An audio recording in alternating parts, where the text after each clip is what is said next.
Hello and welcome to Ade Hardy Free Speech. I should have a guest for you by now, but I've got to let you into a bit of a secret. I don't have a guest right now. Bex has been emailing me, texting me, etc. all day, telling me that she's got all the information together. She's been sending me pictures and all sorts, and then I've come to get hold of her in the last half an hour and she's not around. The only thing I can assume is that she's having a couple of issues with her dad who's not well. And I know her and her mum spend a lot of time looking after her dad.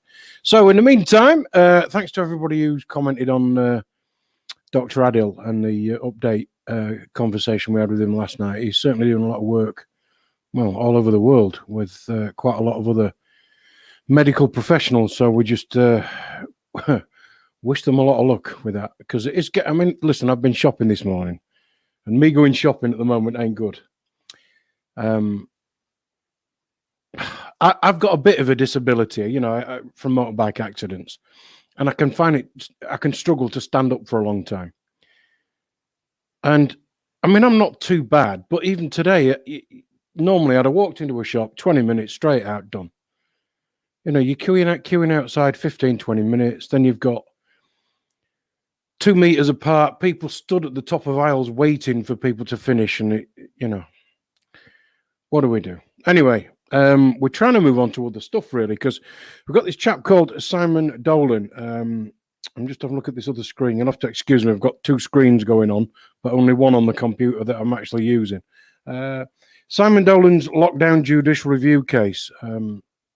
Bex has been doing a lot of work on this, and she's been looking at something that's quite strange for me, because my pretty much stance on it is, if it means asking for somebody who thinks they've got some power, then stop asking. I'd just get on with it. That works if the majority of people think like that and are good people, and just get on with it normally. With the position that we're in, Bex looks as doing it and trying to attack things from a different point of view. And this is why we wanted to do this show about Simon's judicial review. I'm going to try and get hold of Bex one more time on the phone and see what's going on. I just hope she hasn't got mixed up with times, because I did tell her it was 7 o'clock. And I did tell her, and I did send her a text, actually, about 15 minutes before. So let me just see if I can get hold of her. I spend more time on the phone doing this than I do down a microphone. Oh, that's got an EE voicemail, so that means she might be on the phone.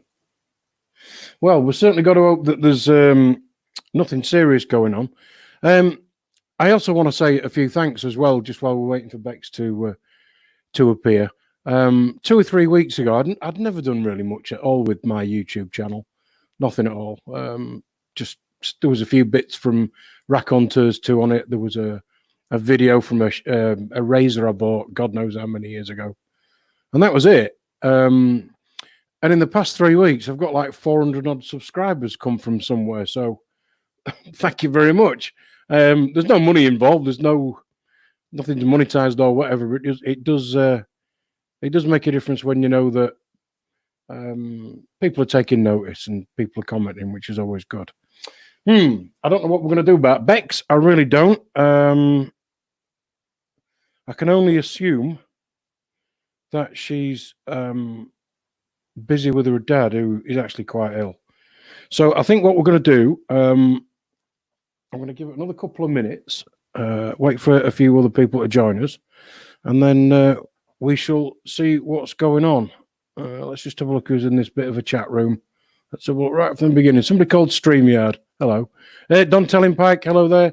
Dave Iron. Robert Lunn. Line Share. Who else we got? Oh, I'm in there as well. At least 5 of us then. Hey. I think what we'll do, we'll call a postpone on this, I think, because Bex would never have been this late unless there was something wrong, especially when she's been putting out emails and stuff to me today with all the information on it for tonight. Yeah, I really don't want to do this, but I think what I'm going to do is call a postpone. And what we'll say is we'll stick to Sunday nights, because we've got another show on Sunday night. Let me just have a look what we've got going Sunday night. Yeah, this is the vaccinations. Oh, hang on a minute. I think I've got a Bex. Nobody go anywhere. Have we got a Bex? Hello. Good evening, my dear friend. We'd given up on you. Rushing around. Being a bit chaotic. Right. Well, I was just going to call a postpone. I didn't think you were. I'm here. You're here. Can I ask one favour? Can you just shut your curtains because we can't see you? Have you? They're shut. Yeah. Shall I try and move? Hang on.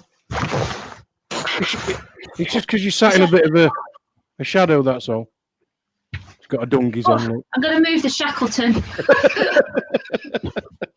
Is that a bit better? That's better. Okay. We right. can see half your head now because you were just in shadow. That's all right. That's brilliant. Is that better? That's brilliant. And you got Lex with you as well. Yes. Right. Well, we've got a lot of screen shares going on as well, which have been. I have to say, I'm going to cock this up. I'm just pre-warning everybody. I am going to mess this up. You need 2 or 3 screens really to do this well. But we are going to. We're going to have a go, aren't we? Yes, we'll give it a go. Right, we'll get a green screen eventually. Yeah, Bex, what is it that you wanted to talk about Simon Dolan? For anybody, including me, who on purpose has done nothing at all towards this tonight. Now, the reason I don't is because if Bex and I sit and talk about things that we're going to talk about on here, we tend to have the conversation, and then when we come to do it, it doesn't go as well. So if one or the other of us researches and then the other one talks about it, it tends to go as a bit of more of a conversation. So right from the beginning, Bex, tell us who he is, what he's doing, and why he's doing it. Right. I've sent you a screenshot. Yeah. And it's the second to last email, and it says it's got 2. It's got 2 screenshots. It's the first one. It's got me. You sent me one with about 10 on it and one with 4 on it. Yeah, that one. It's the first one on number 4. Oh, right. Okay. With it. Oh, you mean the picture of it? Right. Okay. I'm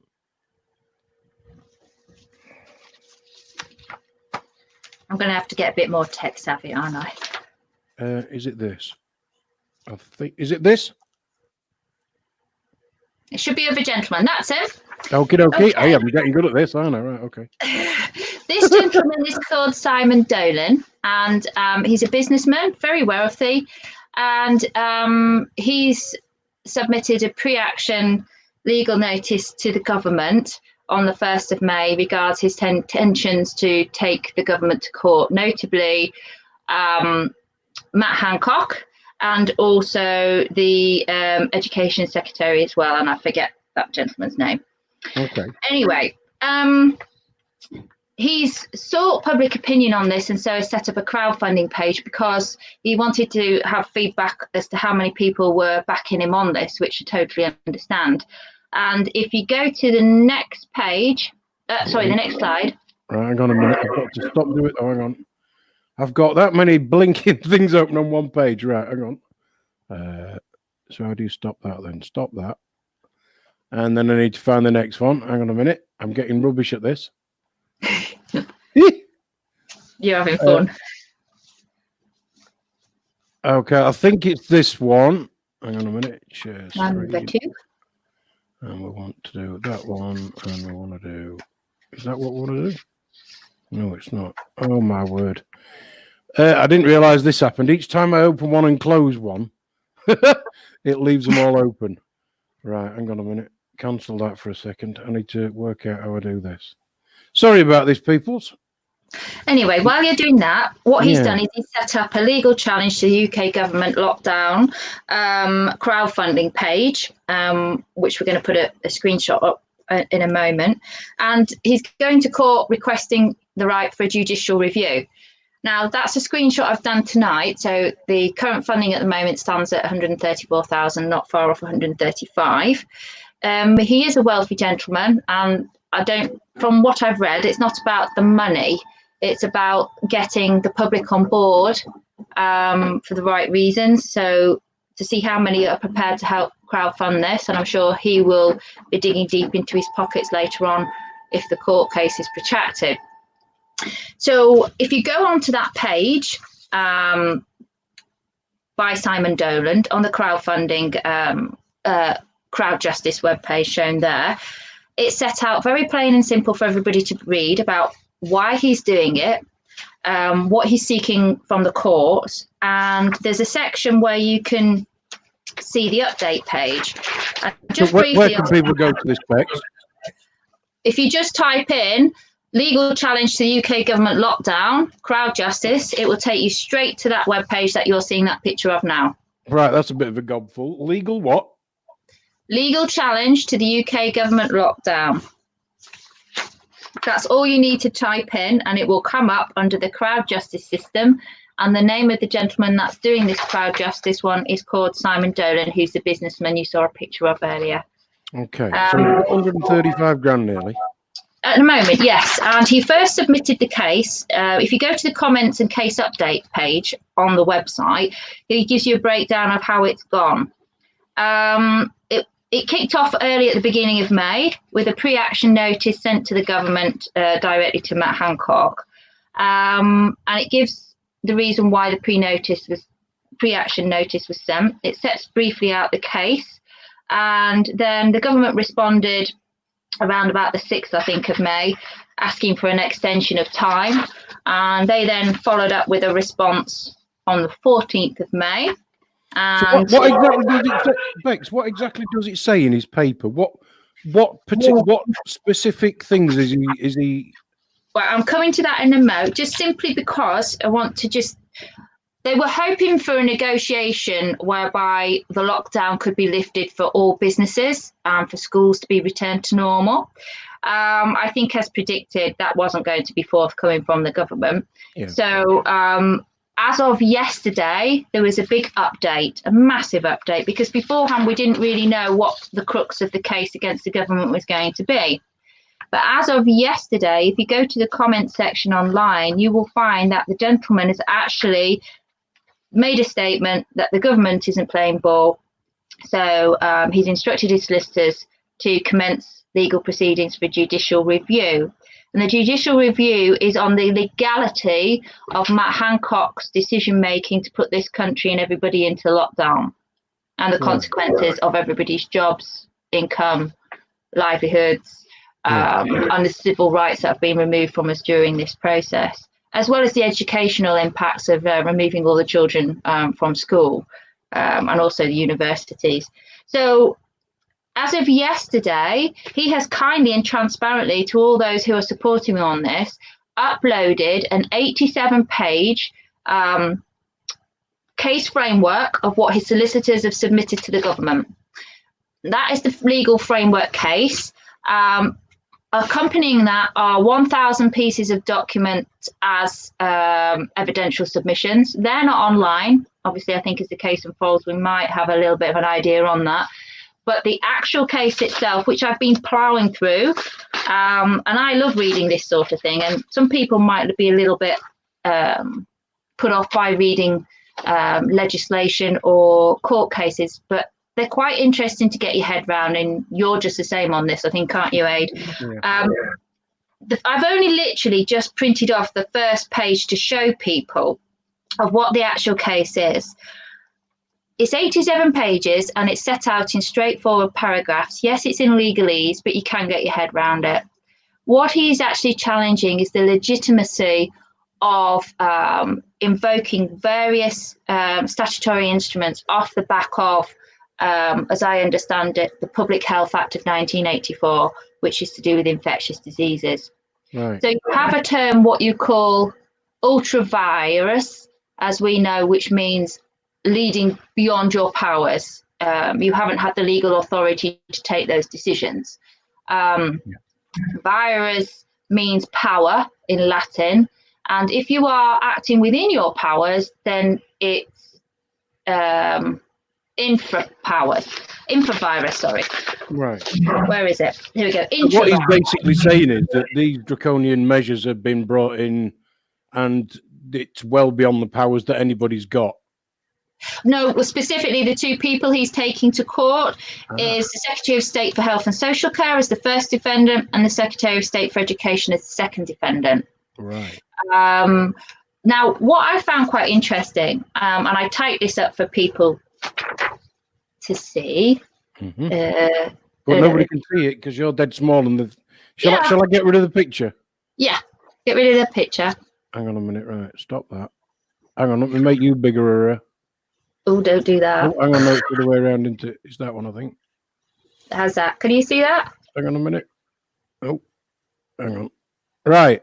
What's it say? Powers. If you read it out, because it's back to front for me, can you see it okay? No, I can't read that. Hang on a minute. Okay. It's small enough.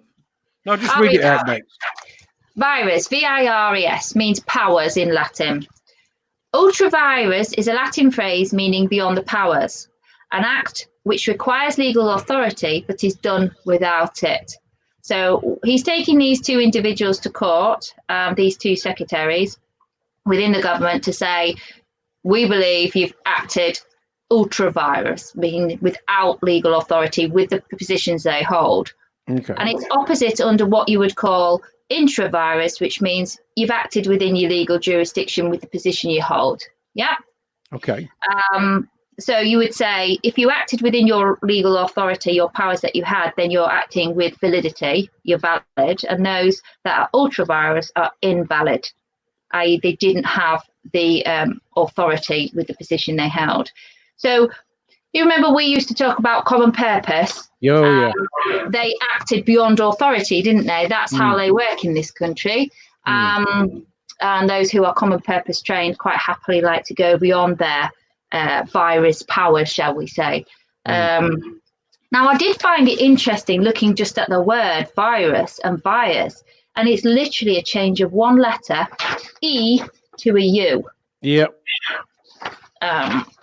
So, and of course, in a lot of Old English, a lot of the vowels are interchangeable, aren't they? I knew you were going to pick up on that, which is why I left that off. But yes, vowels are interchangeable. So does it mean that virus is also to do with power and position and degree of consciousness? I don't know. I do find that a little bit coincidental.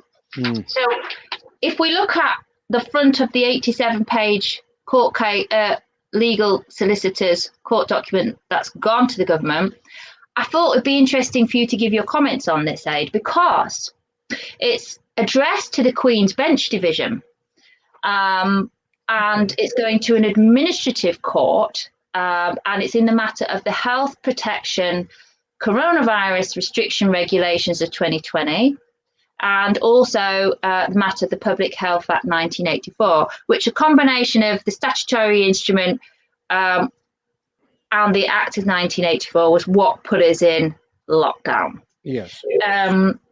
Now, it says, and this is where I've not seen anything like this before, you may have, but it says between the Queen, brackets on the application of Simon Dolan, and the Secretary of State for Health and Social Care and the Secretary of State for Education. So I found it interesting that it said the Queen, brackets on the application of Simon Dolan. That's not something I've seen laid out before. I don't know if you have. Not like that, no. So it's a judicial review. So they're challenging the legality of that. There's 87 pages of individual points, and there was no point me going through all of those, because what I suggest people do is they go onto the crowd justice page and they have a read of it, because the more you read it, the more you get to understand, you understand the points in case. I doubt it. Well, I'm hoping it'll be an expeditious court case, because we're still in a huge degree of lockdown. So all I can suggest to people is please consider funding this GoFundMe page, even if it's a couple of pounds, because it's in your interest. If this case were to have a chance of actually saying the Secretary of State was without powers, did not have his authority, you're talking about an illegal house arrest of the entire nation. So a lot of people are going to say, oh, well, they're never going to allow that to get to court, or they're never going to allow an outcome to say, yes, it was illegal. But then on the other hand, we might get a few dominoes happen as a result of this. And if, for instance, it is found to be illegal in even a small part, and you've got a case starting whereby you can't claim a pandemic anymore, I start to look at it from a viewpoint of how do we stop mandatory vaccinations potentially happening? Yeah. And if there's anything out of this that we can use to say, no, to me, it's well worth supporting and following, and also to help all those that want to get back to work in the industries that at the moment remain in lockdown and they can't.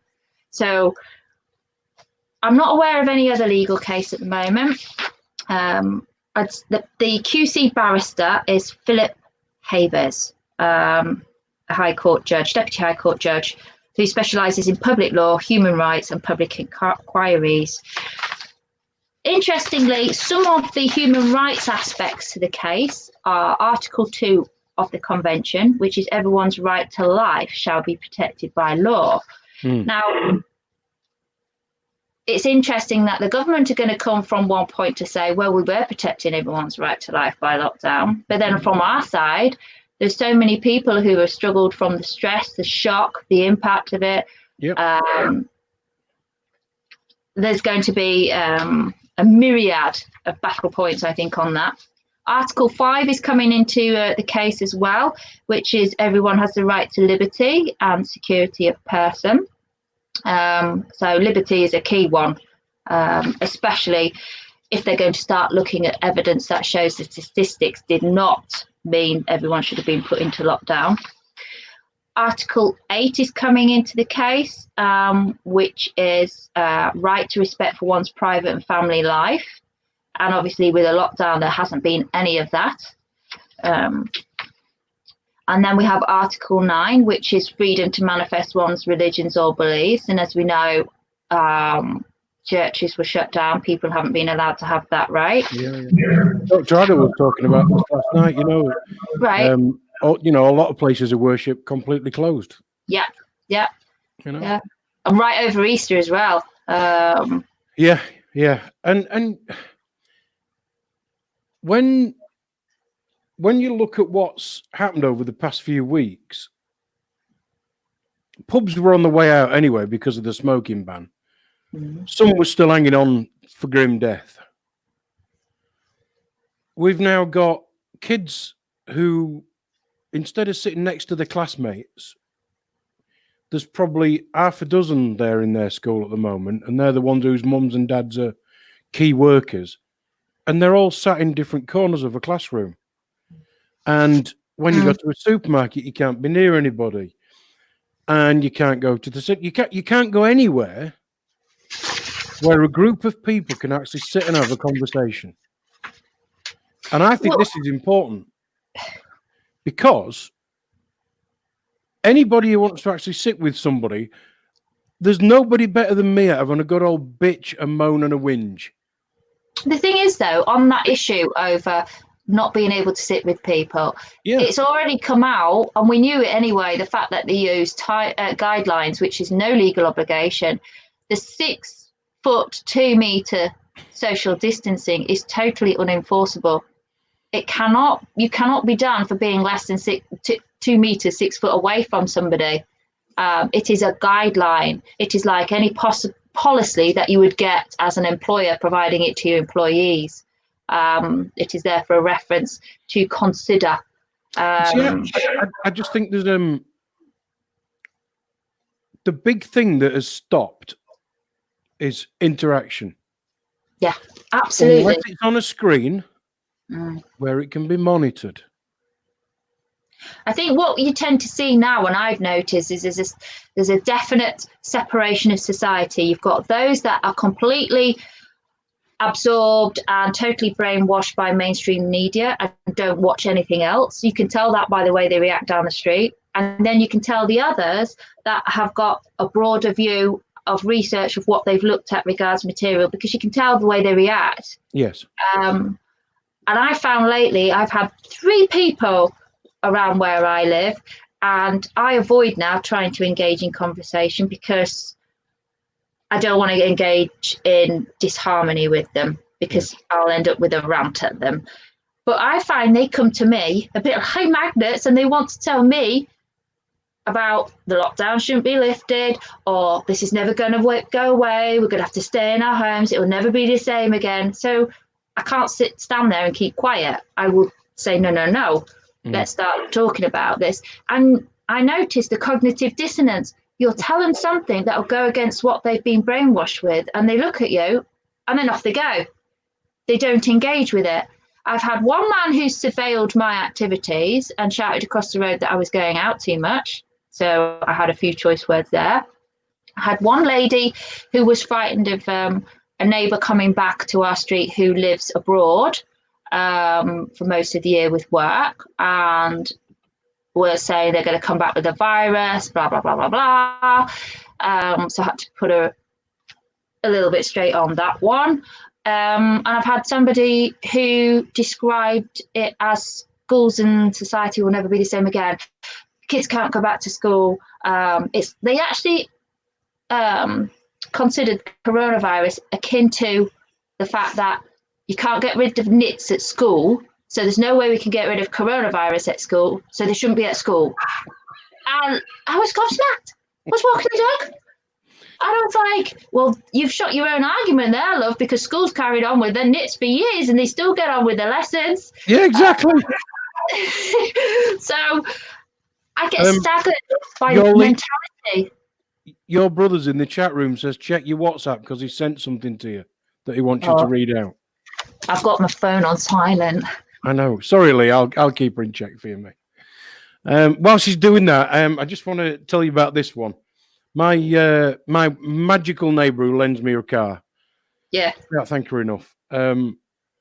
Just to pop down to the shops and back. That's literally all I use it for. No else. And I went doing my shopping today. Came back and she'd got steam coming out of her ears. And her family, her mum and dad, had the police ring them. And they said, can you please, we've had a report that you've had a party. He said, I beg your pardon. I said, I've had a report that you've had a party. This is in the past couple of days. This is not, Right.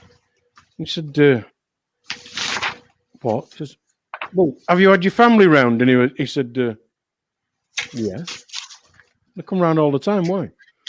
Well, we've had information that you've had a party. And he basically said, I'm 72 years old. What do you want me to do? But just, this is just neighbours ringing the bloody police because somebody's family has come round to see a couple in their 70s. Really? Now, let's just rewind 12 weeks. And if we were sat here having a conversation about the police ringing a 70-odd-year-old man to ask him whether or not his kids had been round to pay him a visit, you would say that could never, ever happen in today's society. Well, it's here. Yeah, Orwellian state is here, in your face. I mean, the whole issue of this new strategy, this 50-page document that's come out, where does it say legal obligation? Yes, there are some statutory instruments, but for each one that they're making a guideline on or trying to look as if it's legal and it's obligatory, everyone needs to learn the difference between a guideline. If it's guideline, it means nothing legally. If it says legal obligation, take note, because then they could try to. Well, there is if you want to be a person. Yeah. Well, where we're if you tell them legal no, arena here, not the common law arena. But they were saying that the whole family can meet one stranger, or one person can go to meet part of the family and not all of it. Well, you only have to go to the supermarket and you're exposed to hundreds of people in one go. Most of the supermarkets now are back to normal, except for a few Tesco's, which are still running the one-way system. The only thing that seems to be happening in supermarkets now is when it comes to the checkouts, and you've got the little Hitlers at the end telling you which ones you can go in and keeping you 2 meters away with a plastic. Try go to Aldi. Can't pack your bags. Well, yes, Aldi. Sorry, your experience was. I hadn't had the same experience at Aldi round here, but Tesco's is certainly mind-numbing. I actually had a woman in the shop today. She said to me, "Why am I having a go at the shop assistant? She says, I work for the NHS. So first I congratulated her on being one of the few to still have a job. And then I said to her, well, if I don't explain to this manager what I believe to be incorrect, how's she ever going to tell her boss? And she looked really sort of, I went, and I said to her, I'm registered disabled, and I've got to stand outside in a queue for 20 minutes, but because you work for the NHS, you can walk straight in. I think it's causing a lot of undercurrent of disharmony with that. Yeah. I've seen plenty with their lanyards showing like this, pass a whole queue and going right to the front and straight in. Or like you've got Superdrug, 20% off for all our NHS heroes. Well, there's plenty of other heroes as well going on. And a lot of people's lives and professions that have been impacted because of coronavirus. And I think the continuation of the mind programming with the public, with the NHS, the same with the cuckoos every Thursday night, come out and clap, is an insult to the British intelligence. Well, most of us anyway. I think those that come out to clap are completely BBC brainwashed or Sky brainwashed. So... Anyway, two things. What did your Lee send you that he wanted you to read out? I don't know. It's something to do with some victory, but it's quite lengthy. Something to do with medical freedom from Australia. Now, It's interesting. With Australia at the moment, they've just made it mandatory at the beginning of May for all public and private healthcare workers to be mandatorily vaccinated against the flu virus, or they can't work and will lose their jobs. Interesting. I've also had information from a friend of a friend whereby you cannot go to visit your parents in an Australian nursing home or care home unless you have the flu jab. That's the state. Rugby players now have to be flu vaccinated, and all footballers have to have their temperature checked every week or something to play. It has become absolute mental insanity. So what we've got to realise is that now there's only one reason you can have a raised temperature, and that's if you've got a coronavirus, something which the test doesn't test for. Yeah, that's right. Good point. And even if we believed all of their bullshit figures, would still only be killing not between 0.1 and 0.2% of the population, which is about the same that normal influenza does every year anyway. Right. Let me just get my head around that for a minute and work out whether it's complete fucking bullshit or not. It'll take me long, will it? I got to the point where before VE Day, I was doing my utmost to be out and about because to be cooped up triggered a lot of things for me. And also house arrest and imprisonment without satisfactory explanation by the government was just akin to a suspension situation. It's very traumatizing for a lot of people. VE Day was an eye-opener because people actually sat on their little patch of grass outside their front door or on a patch on the path. Yeah. And they thought they were free. They were celebrating victory in Europe and what people did. And they couldn't see what situation they actually were in. Yeah.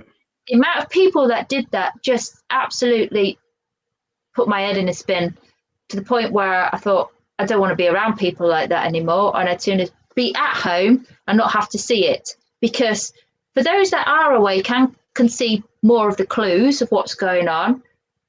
You can't believe your eyes. You go into your own trauma of seeing people that are absolutely acting ridiculous, can't see, and are not screaming and shouting to say we want our freedom back, and don't even realise because of the Corona Act 2020 now that we're in a totalitarian state. We're not free. Yeah. Lee says it's the letter from the school that he wants you to read out. So he sent me that, has he? He sent you it on WhatsApp. It's a good job. I'm a live intermediary on YouTube between you and your brother, isn't it? Oh yeah, we've been waiting for the new rules. We got there in the end. For what's happening with the schools. A lot of parents and relatives are naturally concerned about children going back at the moment, the 1st and 6th years, I think, and the risk of segregation, and those horrible photographs we've seen from France where children are sitting in a chalk box on the playground with no interaction. To me, you're looking at MK Ultra in the bag there. This is traumatizing children. I strongly oppose it. It's got nothing to do with COVID regards kids going back to school that I'm concerned about, because children are fit and healthy, and aren't coming down in massive quantities with this virus. It's the isolation. It's programming them to be Pavlov's dogs, accepting this disintegration of human bonding and human social interaction. And now I think there's a lot of people worried about children going back to school in September. If this is going to continue, the education system is going to come crashing down if they expect social segregation of children, because they haven't got enough classrooms in the schools. Well, my belief is, I think this is going to get worse for kids, because I think that we might still have nursery schools and primary schools, maybe, because we'll get them all vaccinated dead quick. All them little young ones, get them all vaccinated like they want to do. But the older ones, I think they're just going to say, right, we're not having any schools for older kids now. You can just sit on a computer and work from home. I think a lot of people are concerned that this disclosure in the last few days from government that 30 million vaccines are going to be ready for September, I think are going to be pushed towards the kids. Yeah. And we've got a very small window of 12 weeks, literally, to get people to wake up. And I'm getting messages of a few friends saying they've got friends who are absolutely scared witless about mandatory vaccinations and also vaccinations on their kids, and what can they do about it, which is something I think we're going to start to discuss on Sunday with the next one. Just one thing that your Lee's just put in the chat room, Bex. He's just put in there that they're now called bubbles. They're not called classrooms. Yeah, where they're expecting now bubbles of. I mean, that was the term. Which secretary was it the other day on the news? He was a limp lettuce. He was the ex-MOD secretary, wasn't he? Talking about this term bubble now, all child-friendly terminology to say a cluster of children are going to be only kept 7 or 8. Might be wrong on that, but I think about that's the right number. And it may mean you're no longer with your friends or no longer with the ones that were in your class, and you've got to only stay with those. Stay segregated and isolated in the playgrounds. It's been difficult enough for parents to look after their children at home and explain to them with different age groups, especially those that are like 9, 10 and 11s and upwards. They're not daft. They're picking up on a lot of information on the media, on the TV, or through alternative channels online. They're very intelligent. They hear adult-parent conversations and they want to know what's going on. And some of them have been heavily traumatized. There's some not wanting to go out. There's some not eating. They're suffering a lot of fear and anxiety. And parents are just about providing some reassurance and safety to settle them back down, and then they're going to be exposed to all of this mind control in schools. On that note, read out that thing that's come from the school, Bex. Yeah, but I don't know how to open it. Oh, right, okay. Hang on a minute. He sent me 2 pages, 7 pages, and 2 pages. I have no idea. I'll look at one. Let's see if I can work this. Okay, parents and carers, how we need you to help us reopen school safety. Point 1, no school if there are any symptoms in your home. Point 2, uniform. Clean uniform every day. If it is not possible, clean clothes every day. Well, I think that happens normally for the most part. Next one, wash school clothes after 1 day of use. So you're now being advised every day, strip off and wash, because you're unclean. You're contaminated. Remember, the word contaminated is in Schedule 21 of the Coronavirus Act, folks. No personal belongings or books to travel to and from school. Are you for real? Jeez. Packed lunches in boxes or disposable bags only. Ugh. Thoroughly wash lunch boxes every day. So parents don't know how to stick them in the dishwasher or use a bowl. Next one. Walk or cycle. This will avoid creating crowds trying to park cars near a school. Sorry. I know. Be on time. This will reduce risk by keeping your child from mixing with other groups. I presume mixing with other bubbles. You know what they're going to do now? They're going to have staggered school times. Probably. That'll be next. Next one. Let older children walk the last part of the journey alone to avoid creating crowds near a school.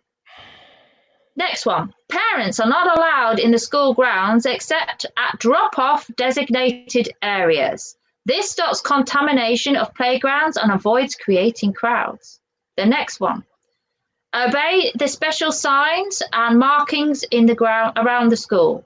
Doing this will keep all families safe. And the next one. So in other words, stand in your own little chalk box. Yeah. Keep a safe distance from other families of 2 meters when waiting at the start of the and end of the school day.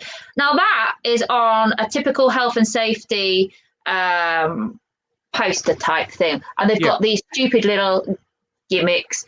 And then there's loads of written text, which I won't go into. But I think folks have got the idea already that you're absolutely being subject to Clockwork Orange, mind control, let's open your eyeballs and stick needles in them and all of that sort of stuff. To me, it's just absolute insanity. And I said to people the other day, we're living in an absolute insane world. The world has gone absolutely... I'm staggered for words that people of intelligence... My sister questioned my mental health the other day. You said... And I was having a ranty day. I've got to, you know... But you know when somebody rings you up who says to you, how are you? Well, if somebody asks me how I am, I'm going to tell them. And then she questioned my mental health. And I'm just thinking, and your cognitive dissonance. But, you know... What it is, I tend to think, is those that are awake can see this and they can see the connections and they can see what's going on. They've peeled away multiple layers of that onion.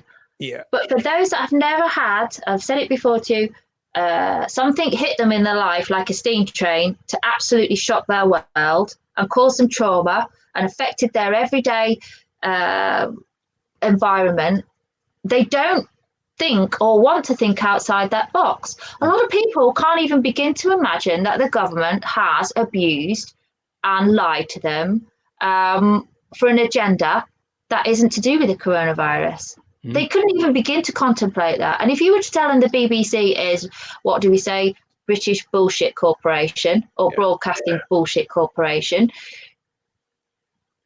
they can't believe that either. They can't even begin to contemplate that mainstream news is avenues of propaganda for the government. You see, for me, on that level, it's a dead end. The key to it all, for me, is the money. Because once you realise that money is made, right? If you paid off your debts, or if I paid off my debts, we'd have more money to play with every day, week, month, whatever. Okay. Yeah. If the government paid off their debts, there would be no money because the money is the debt.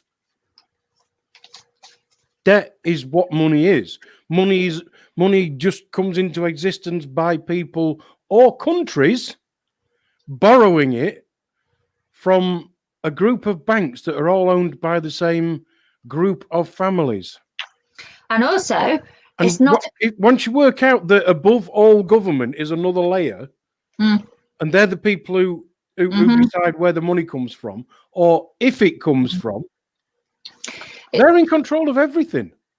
And also, people need to wise up with language. It's my favourite subject. It answers a lot of questions. It opens your eyes to a lot of things. But money is one letter short of monkey. And when you look at the numerology of money and monkey, you got to wake up to which you are. You know, please, people, start looking at what you're saying and the words you're using and the language. It is an eye-opener. But what I'll say with regards to this court case, I've said enough on it. There's plenty there. The eye-opener is seeing the government's response. because usually when you get a response back, they're trying to defend the key bits. So you get a lot of information that directs you to what potentially could be real key nuggets with this case. So that's all I'm going to say on that one. There were some other slides that you sent me to look at. Oh yes, Bex. 2 more. Yeah, pop the third one up on that. And the reason why this is the stuff that I'm not good at. Hang on a minute. Oh, hang on a minute. I sort of did it as an analogy for people. Right, hang on a minute. If I go, is it that way? Yeah, I think it is. Right. I want to try this. Go for it. Wait a minute. I think it's that one I need, and then that. Yeah, and then.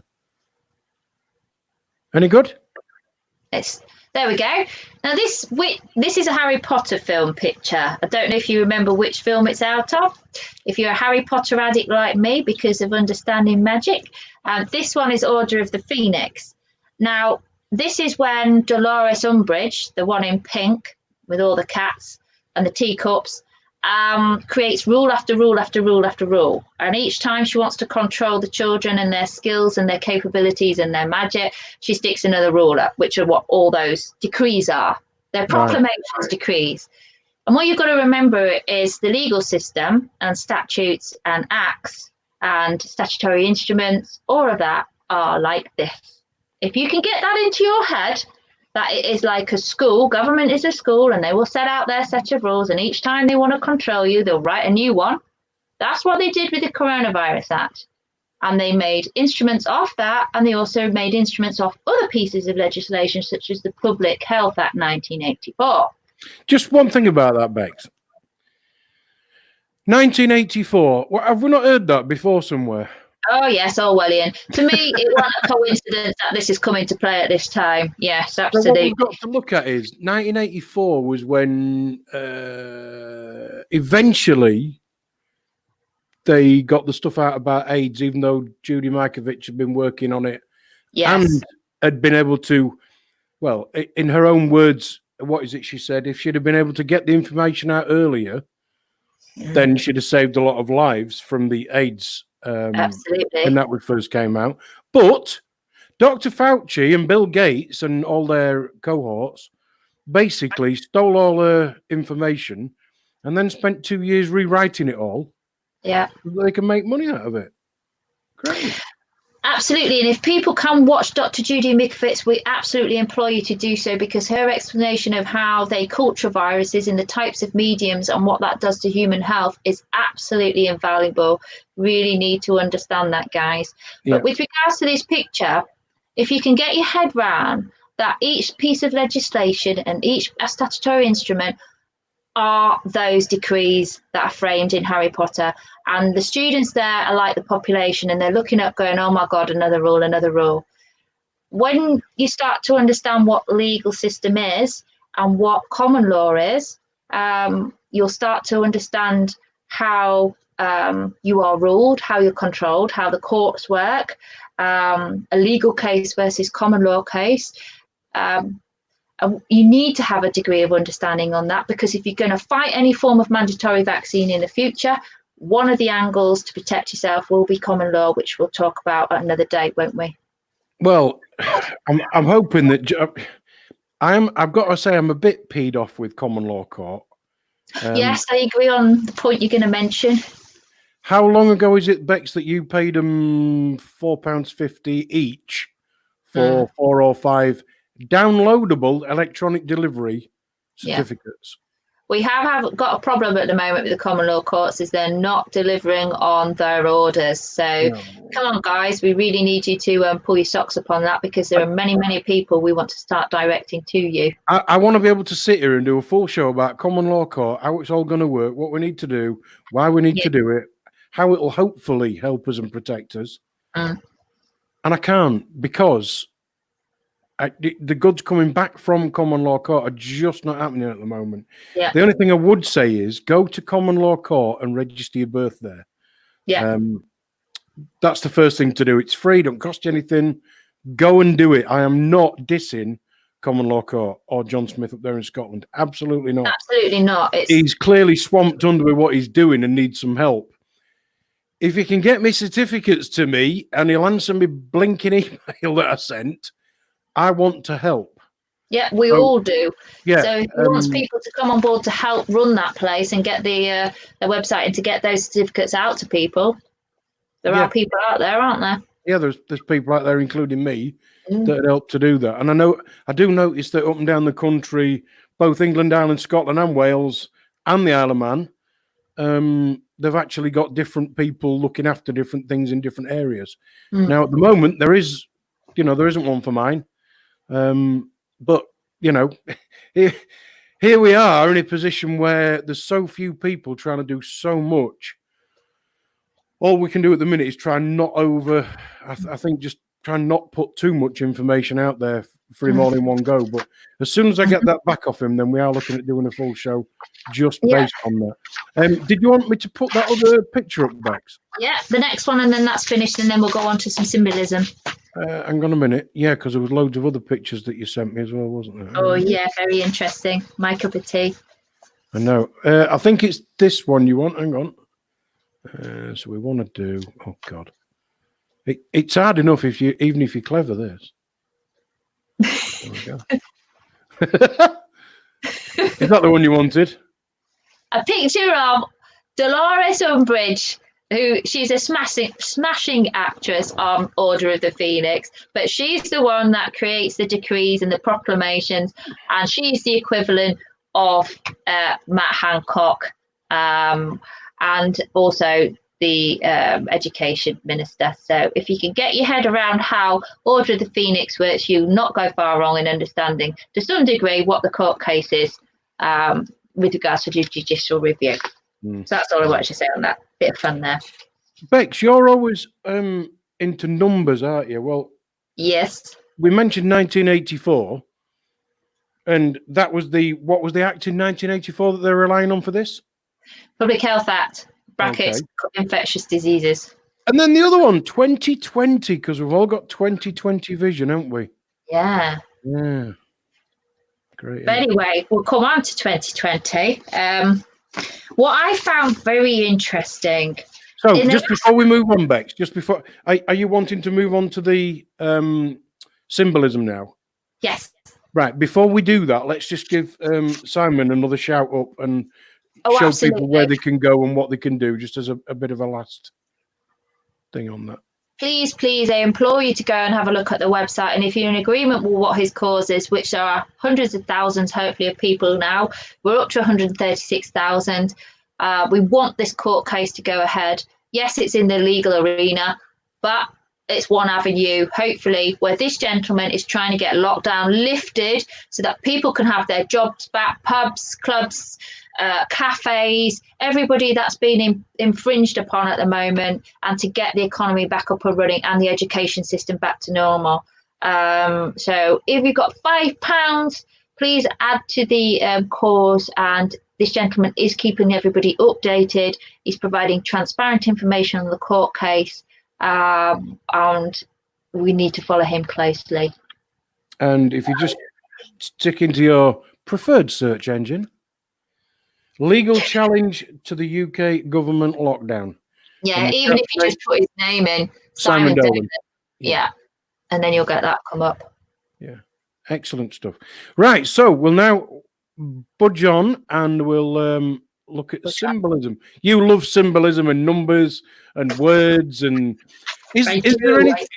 Somebody rang me the other day, Bex, and asked me, is there a relevance to number 47? There is, in a lot of ways, particularly Jesus Christ. So, the thing is, what if you start to investigate Gematria, what you'll find is you'll have a lot of information start to open up and connect with the Kabbalah, which is where you get cabal from when we talk about the cabal and control. There is huge power in words because letters are multi-dimensional symbols and the energies associated with it, along with the numerological value of each of those symbols. Right. And you will find that when they want to bring into manifest into reality certain situations, how they want to change the world and control us, they will rely on Kabbalah and Gematria.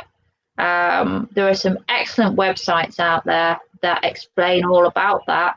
And if you did your research on certain events, you will find repetitive numbers that they rely on, which become beyond coincidental. Yeah. So what I'm saying is, it's not just a woo-woo subject. There is a lot of following and a lot of religious power within it, shall we say.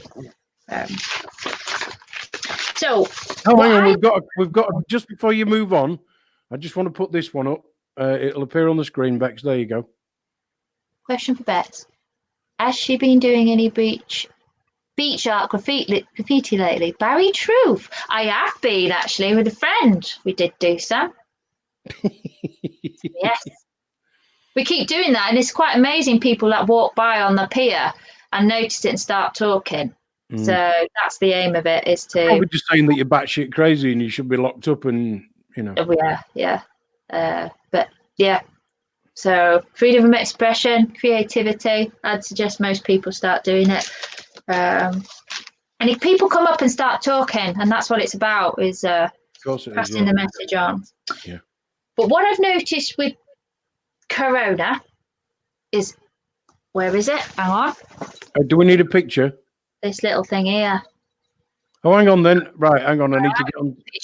I need to get into a different thingy. Yeah, different email. Which We're isn't talking easy. about locks. Oh, hang on a minute. You carry on talking. I've got things going on my screen that I don't understand. Go on. Okay. I was walking the dog a couple of weeks ago, and I had an epiphany looking at a bumper sticker, yet another one of the countless ones that said, "Love our NHS key workers." And I suddenly, everything just started to connect. And I've done a few pictures here, and the first one will have you once you get up on the back of yours. But there we go, lock and key symbolism.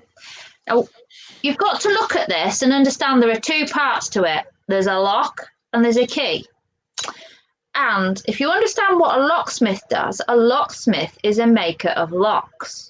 And the key is the instrument that releases it. Yep. This part of the key here is known as the blade or the bit, and this bit that you hold is known as the bow. Okay. Which I believe has a key part with why they keep using rainbow on everybody's windows. But bear with me with this. A locksmith is a maker of locks. Who did we have put us into lockdown? We had the locksmith Hancock and the locksmith Johnson. They put us under lockdown on the 23rd of March 2020.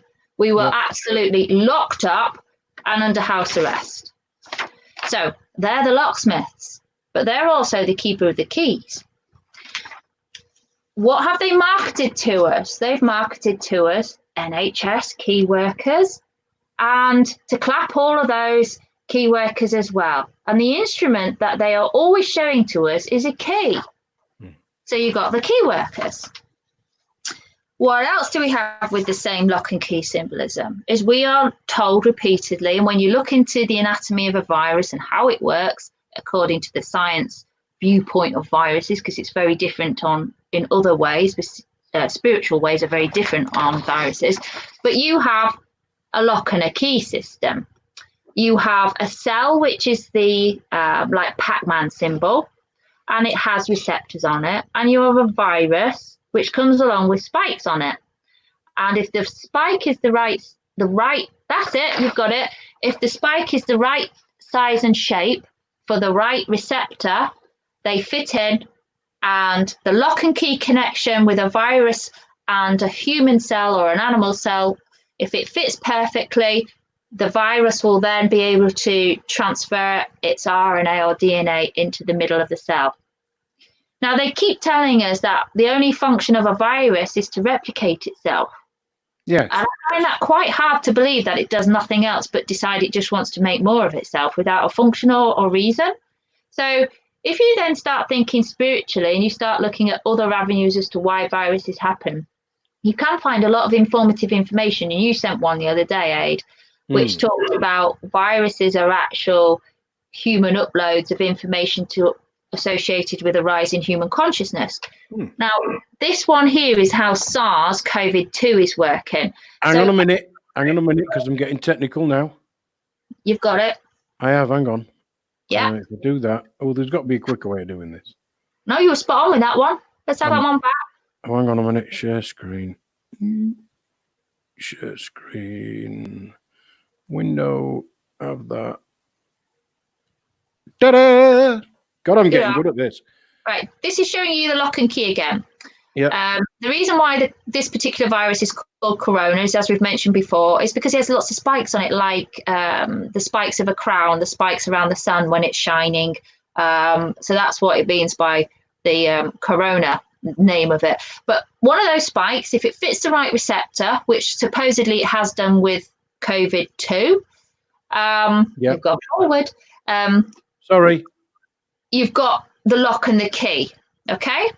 Yep. So, and the particular receptor that it has found an entry point into our cells has been through what you call an ACE2 receptor.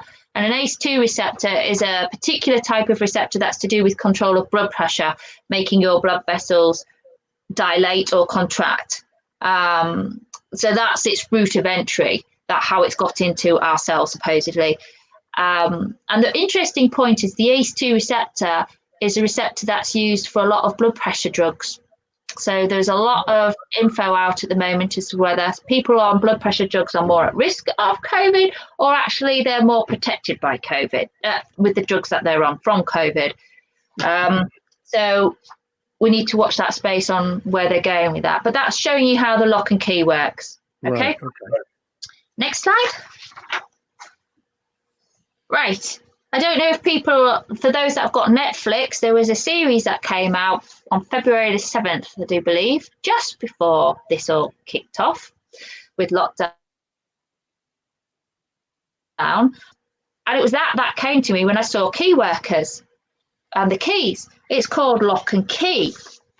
And when you research the story of Lock and Key, it's actually graphic novels. Now, anybody who actually follows what graphic novels and comics are about, there's a huge esoteric following of understanding how comics can be brought into manifestation. That's another topic for another time. But anyway, the person who wrote the original Lock and Key comics, graphic novels, I understand was somebody called Joe Hill, which is the son of Stephen King. Oh.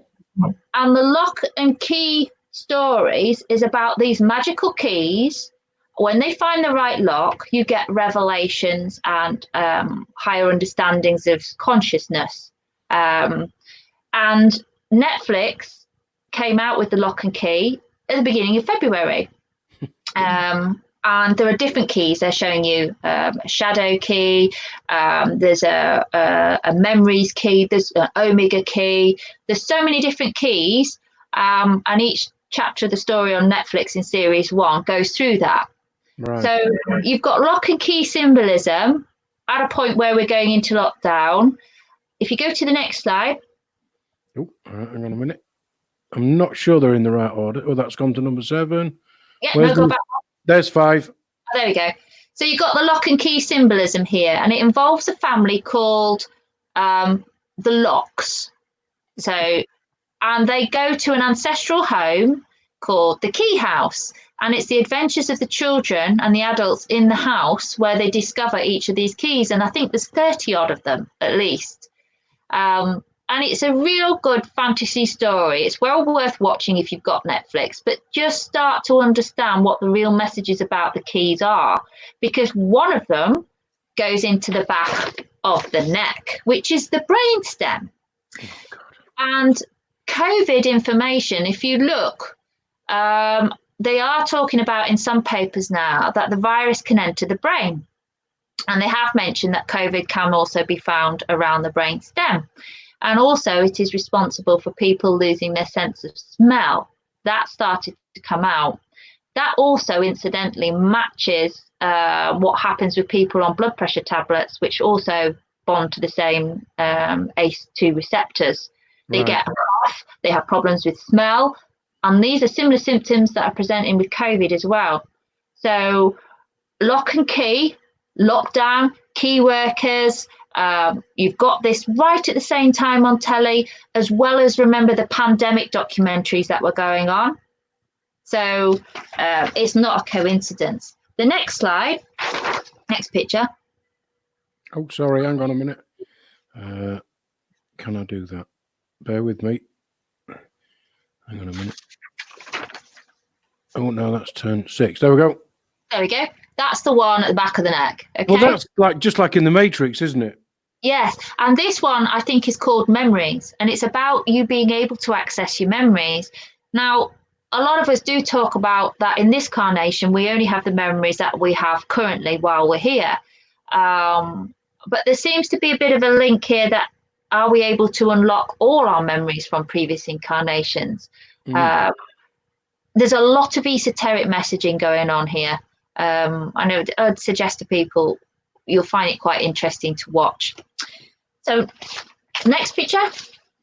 Hang on a minute. What number's that one? That's 6. I think 7 was. They've not come to me in order. Hang on a minute. There we go. There's 7. There you go. That's the one. It's a good job you didn't put them alphabetically, because otherwise I'd have been knackered. This is a character called Dodge that you get to meet in The Well, and she's a very strong character in the film. What is she wearing? A crown. It's called the Crown of Shadows. The Crown of Shadows is coming in a Lock and Key series, and it's a corona, right? You have got corona, which is where crown comes from. Crown, corona, same etymology. And on the front of the crown, there's a particular key. And on the back of the crown in the series, there's a particular key. So again, you've got corona symbology in a Lock and Key series. Right. That is beyond coincidence, guys. Okay.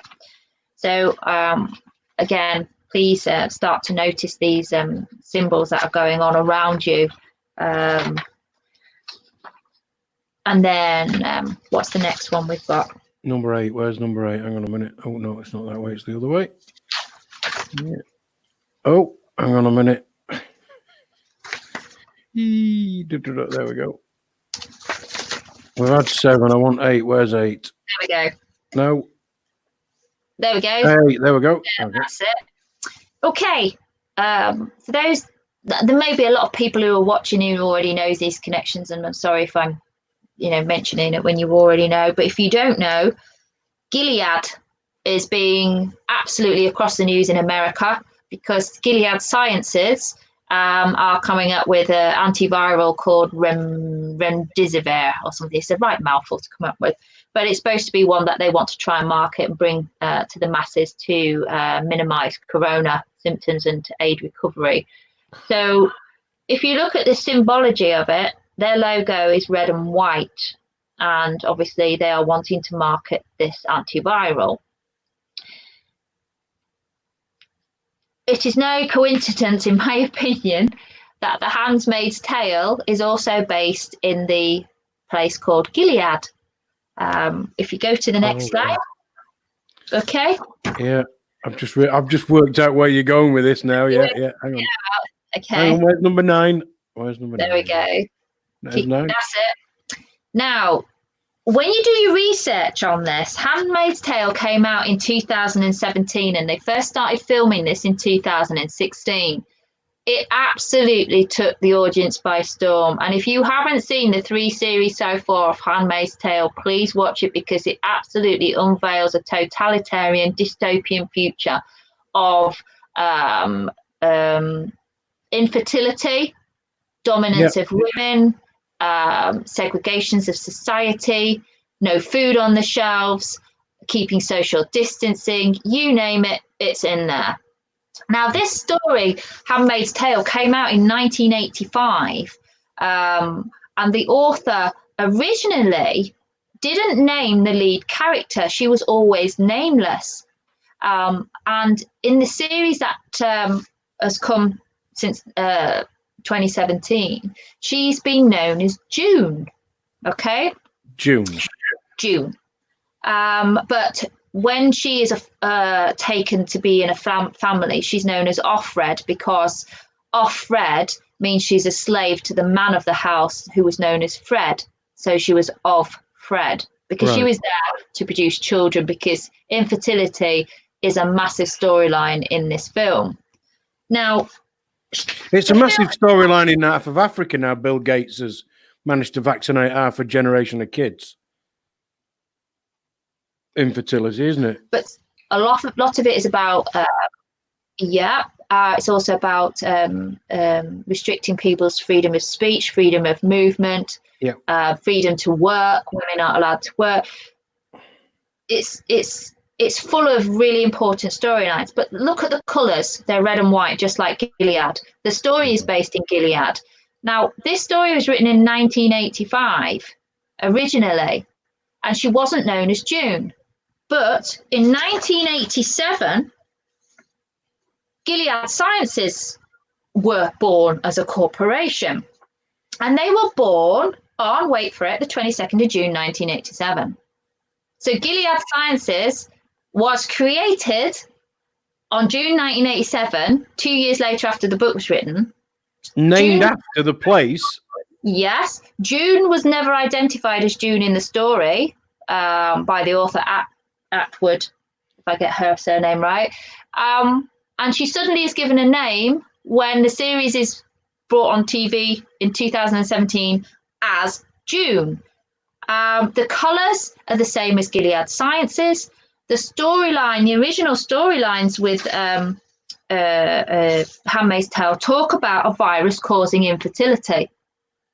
Now, are we talking about the vaccines causing infertility? I was just going to say, it's the other thing that begins with V that causes the infertility, isn't it? The vaccine.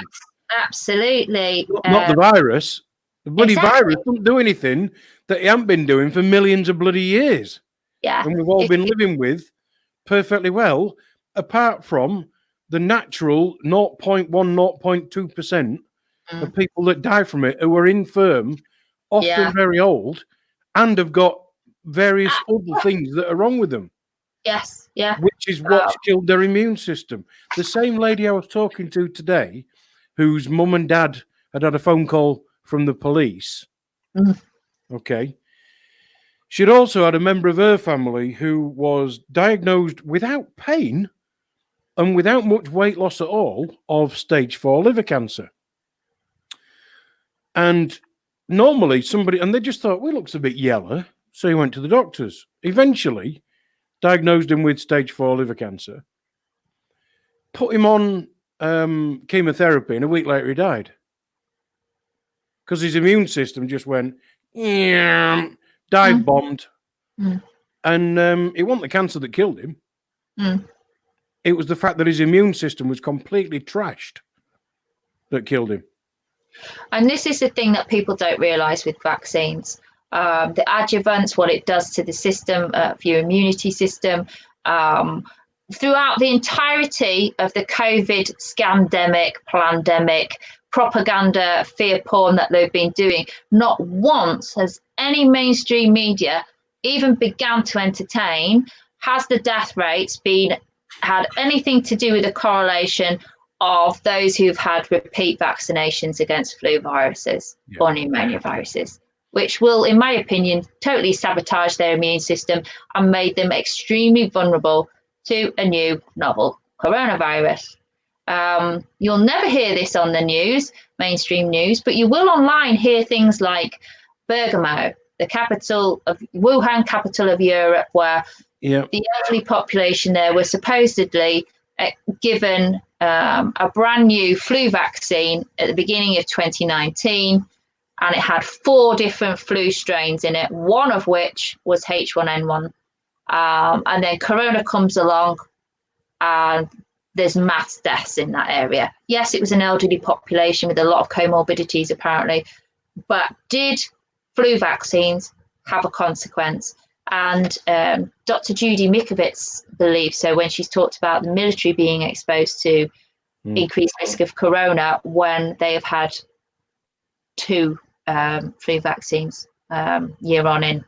So what I find unbelievable is that people aren't asking questions when they hear things like, oh, it doesn't matter whether you've had it or not, you still need the vaccine.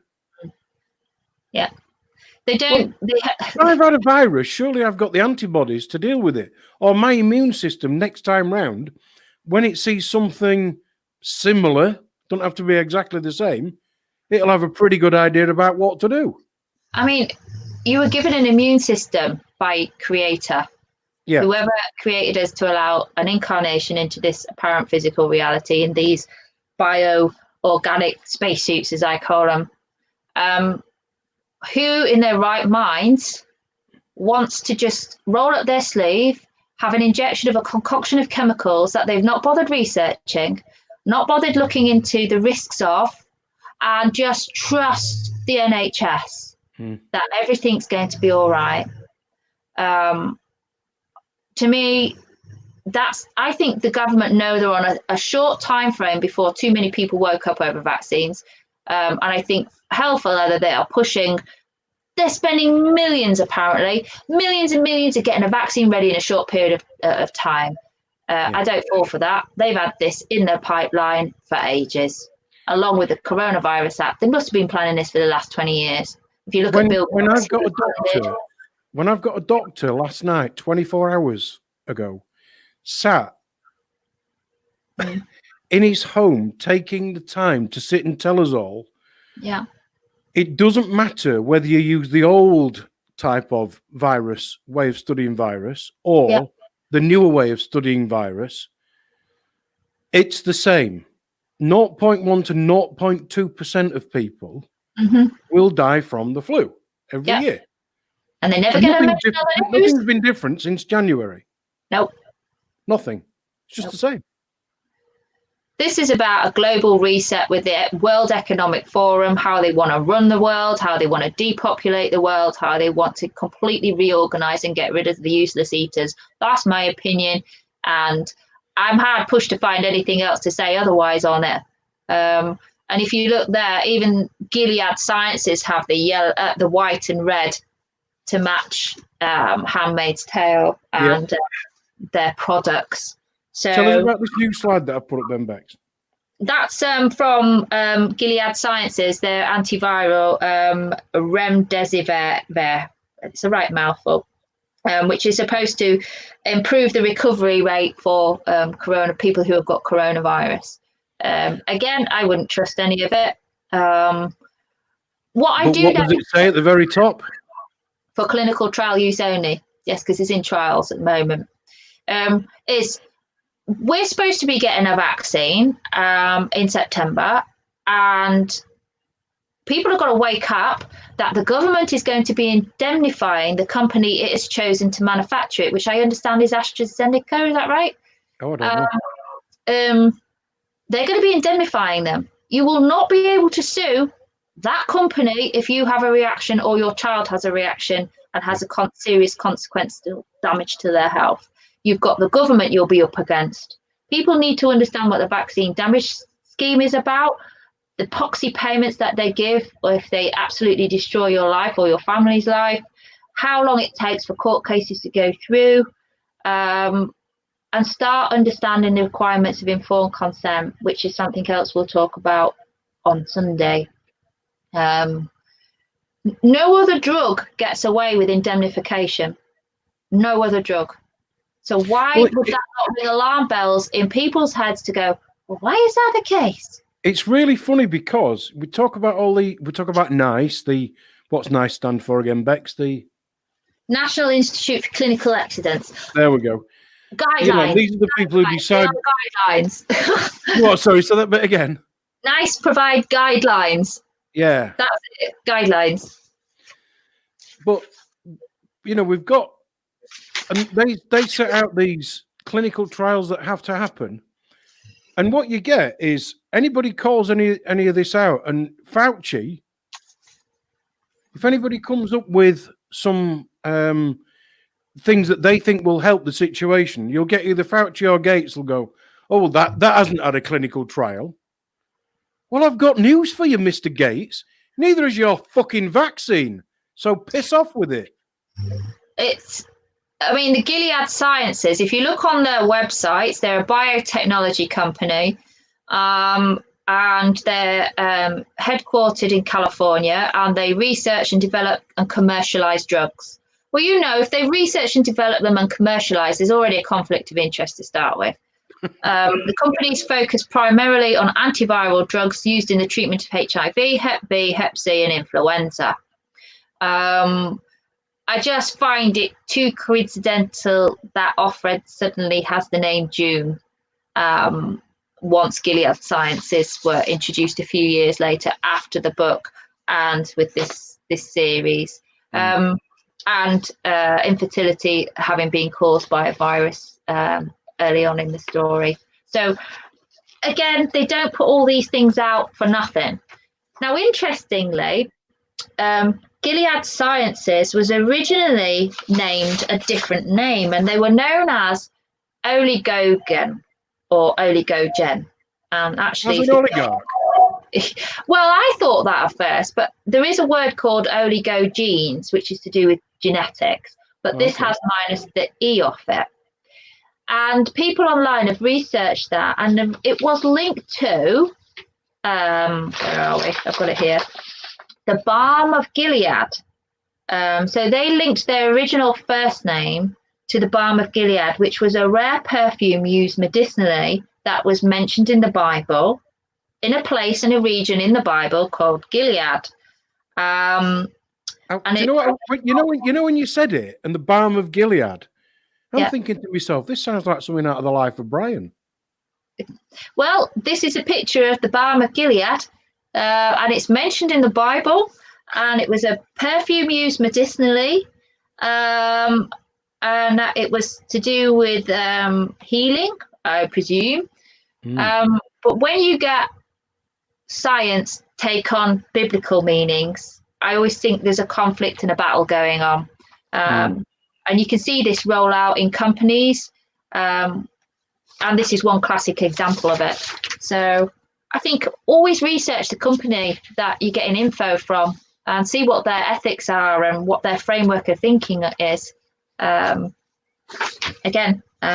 interestingly, if you look up the word balm as an etymological reference, an oily, resinous, aromatic substance exuding naturally from shrubs, and where was it? As the name of a tree from where it comes, that's where it means. And it's again refers to balm coming from the Balm of Gilead. So meaning resin, and to soothe and to influence. Well, when you get a soothing influence, remember folks, influence and influence to influence comes from, has a relationship, to influenza. Influence and influenza are literally almost identical apart from a couple of letters. And what's in the middle of both of them? Flu. Flu, guys, wake up, you're catching a cold. It's to do, I am sure, with consciousness and evolution of species globally. And again, if you actually reverse those three letters, of flu, FLU, you get ULF, guys. What's ULF? So current at the moment about frequencies. 5G. Yeah, ultra low frequencies. And ULF is ultra low frequency. Is this to do with the subliminal messaging aspect of things that we've been subject to for so long? To me, it's fascinating trying to connect these dots. And I think people need to do that to realise how asleep they've been and what the government is subjecting you to. Now, this, to me, blew my mind when I did the Gematria. I've been fascinated with lock and key. When you do the full Gematria value of the word lock, you get the number 41. When you minimalize the number Gematria, you get 14. You are getting mirror numbers. Mirror numbers in Kabbalah have a lot more power than those that don't mirror when you reduce a numerology. And I'll explain how you do that in a moment. Now, I'm just going to say you need to tell me that. Okay. Key has a full Gematria value of 41 as well, and a minimal reduced number of, again, 14. Wait for it now, guys. NHS has the full value of 41 and a reduced value of 14. I will show you how I came to that. When you work out simple and hang on a minute. Let me do it that way. There you go. Yeah. Okay, lock, the L is 12, O is 15, C is 3, K is 11. And So this is because of the position in the alphabet, yeah? Yes, so if you do the alphabet of 1 to 26, A is 1, B is 2, C is 3, okay? So when you do the full value for lock with their full individual numbers, you get 41. Okay. You can then do what you call reduce gematria. So where L is 12, you reduce that to 3 because it's 1 plus 2. Oh, okay. Where O is 15, you add 1 and 5 and you get 3.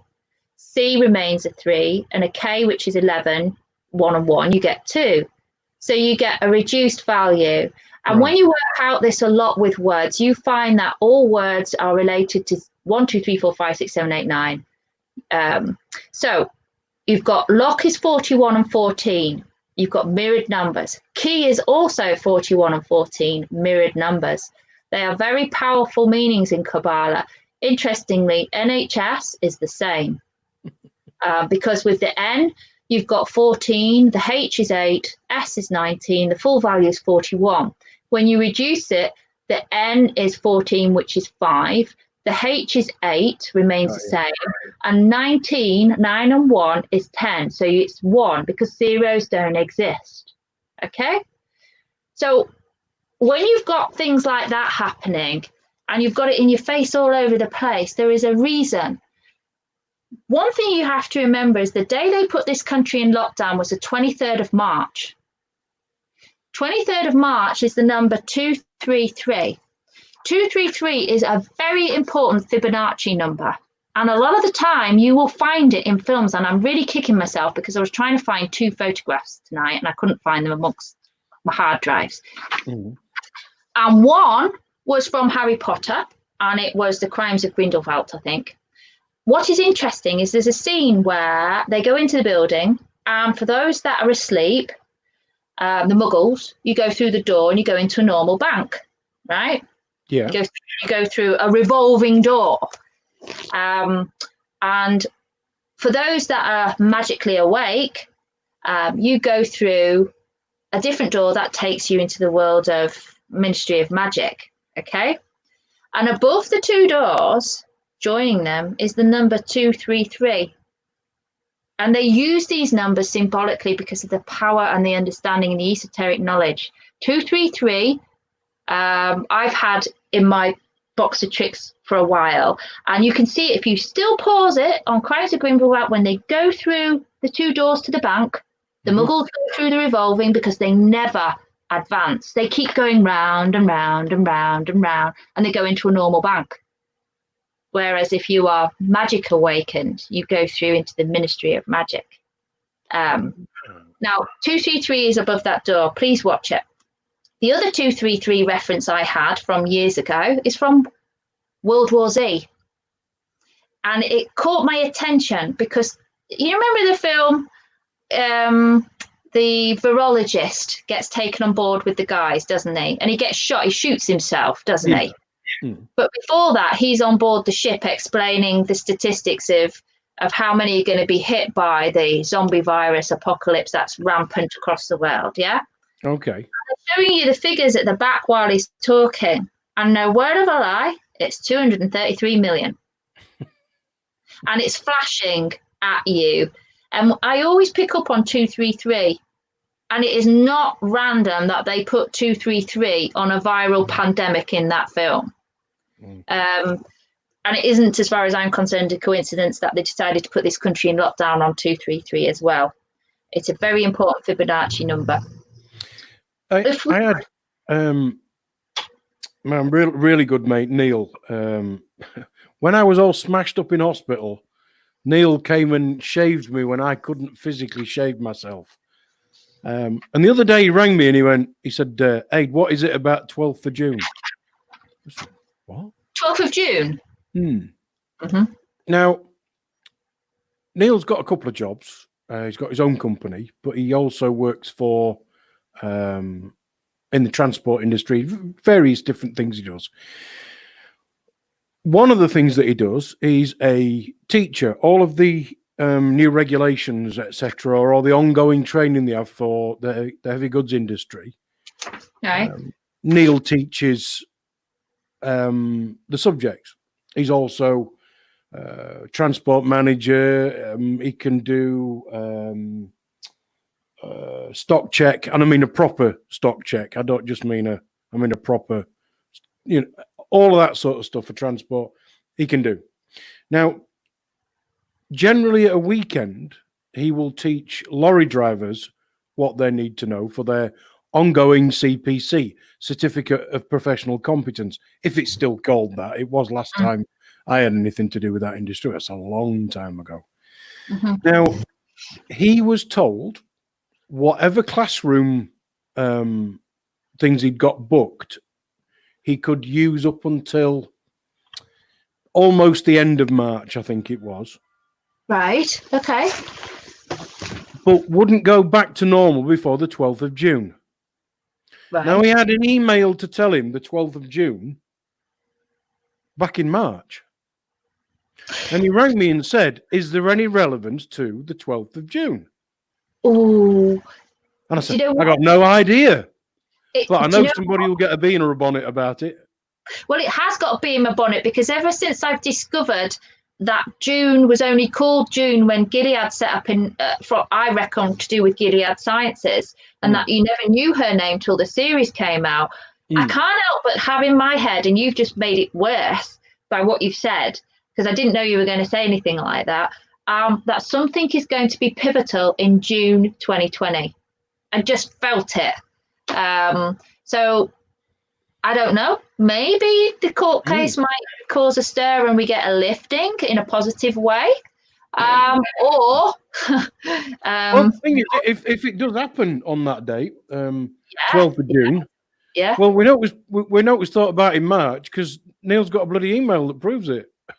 So I mean, that shows that certain people were well versed of what was going to happen and when, i.e. a planned agenda, a pandemic, as we've already suspected for a lot of reasons.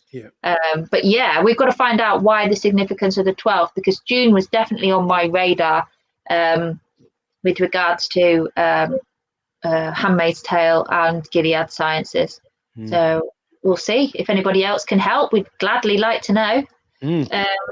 But going on the same subject of corona, we're very well aware of what happens with computers when they get a virus and we get ransomware.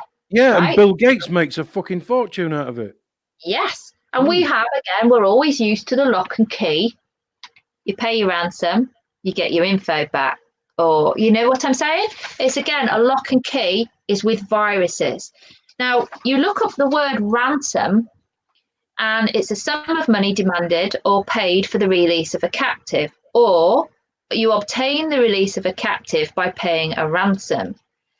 This government has had us under ransom with this lockdown and are not releasing us until they've done their hell best to try and vaccinate this country. And that's the ransom, as far as I see it. And also the ransom of social distancing until you've got the vaccine, and then you'll watch that social distancing disappear. Now, well, don't forget though, just like they used to do with diphtheria, I'll have my head painted purple. Was it diphtheria? They painted your head purple. Or I'll probably have a black cross on me, or a black band I've got to wear around my head that says I've not had a vaccine. Now, so that everybody can jump over a fence and avoid me. Going on with the lockstep, I couldn't believe this when I read it online, because I remember it when it came out in 2010 and I couldn't believe I'd forgotten about it. And a lot of people will be the same.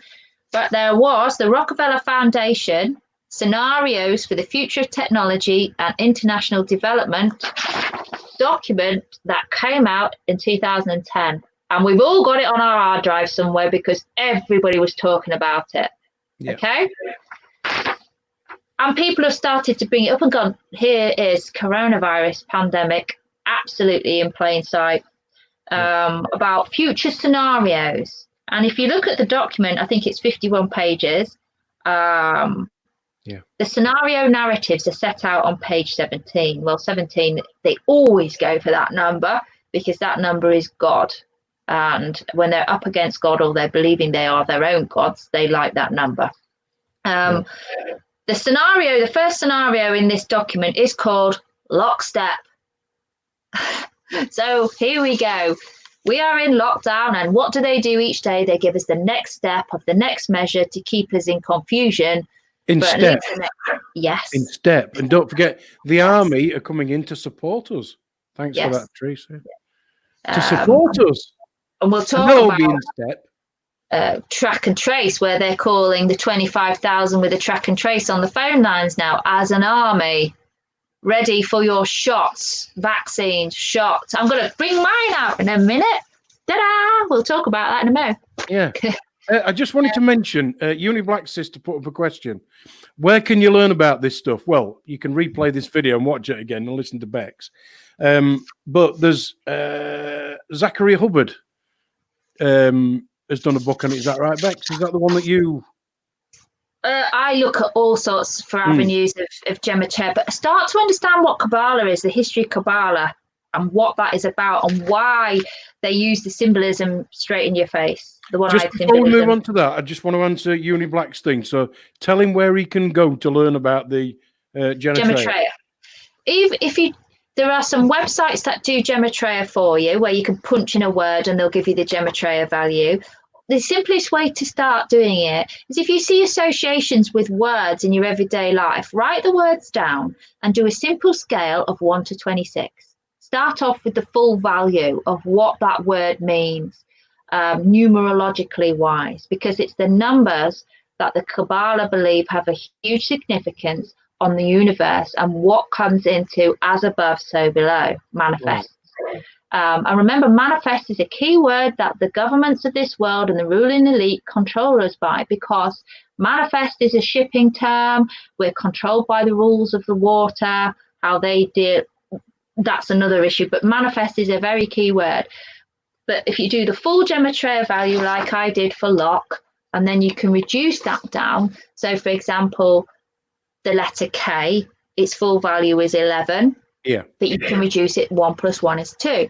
So you're reducing the numbers. And then if you add that number up, like I did, I came to from 41 down to 14. You can actually reduce that number even more down to 5. And actually you'd have 55555. Now, 555 is a quintessence number, a high level of consciousness associated with multiple fives. And also 5 is important in the very symbolic structure of the dodecahedron.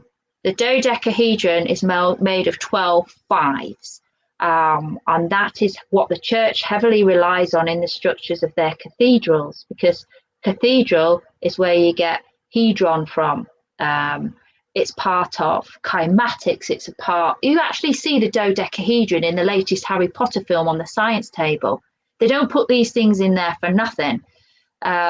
So start off with basic words. And then look up Gematria, look up Kabbalah, look up the importance of numerology within words. There isn't any single text. You'll find a lot of YouTube videos. They'll talk about, for example, the importance of 369 with Tesla.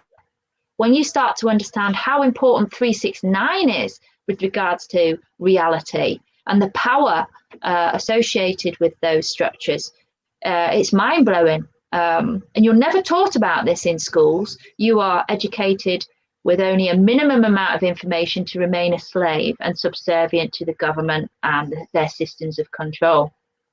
What you do learn, though, is you learn the alphabet, and you learn to string a sentence together in a way that they only want you to know a little bit about. But you are spellcasting. You are casting a sentence when you speak, when you talk. A judge does the same. They cast a sentence. Then what do you get told? Oh, the sentence hearing. And then you're put behind bars. You're behind bars most of your life. You just don't see it. So you have to understand that magic is very real. It is not hocus pocus just of fantasy films. They put it in all of those films right in front of you. I have, where is it? My very own wand And it And where did you get your wand from? I got it from a fracking demo weekend when guys were in the woods and we were learning about nature, about how a honeysuckle strangulates wood, and it makes these amazing ripple effects in certain woods. And when you strip that back, you get an amazing proper wand. And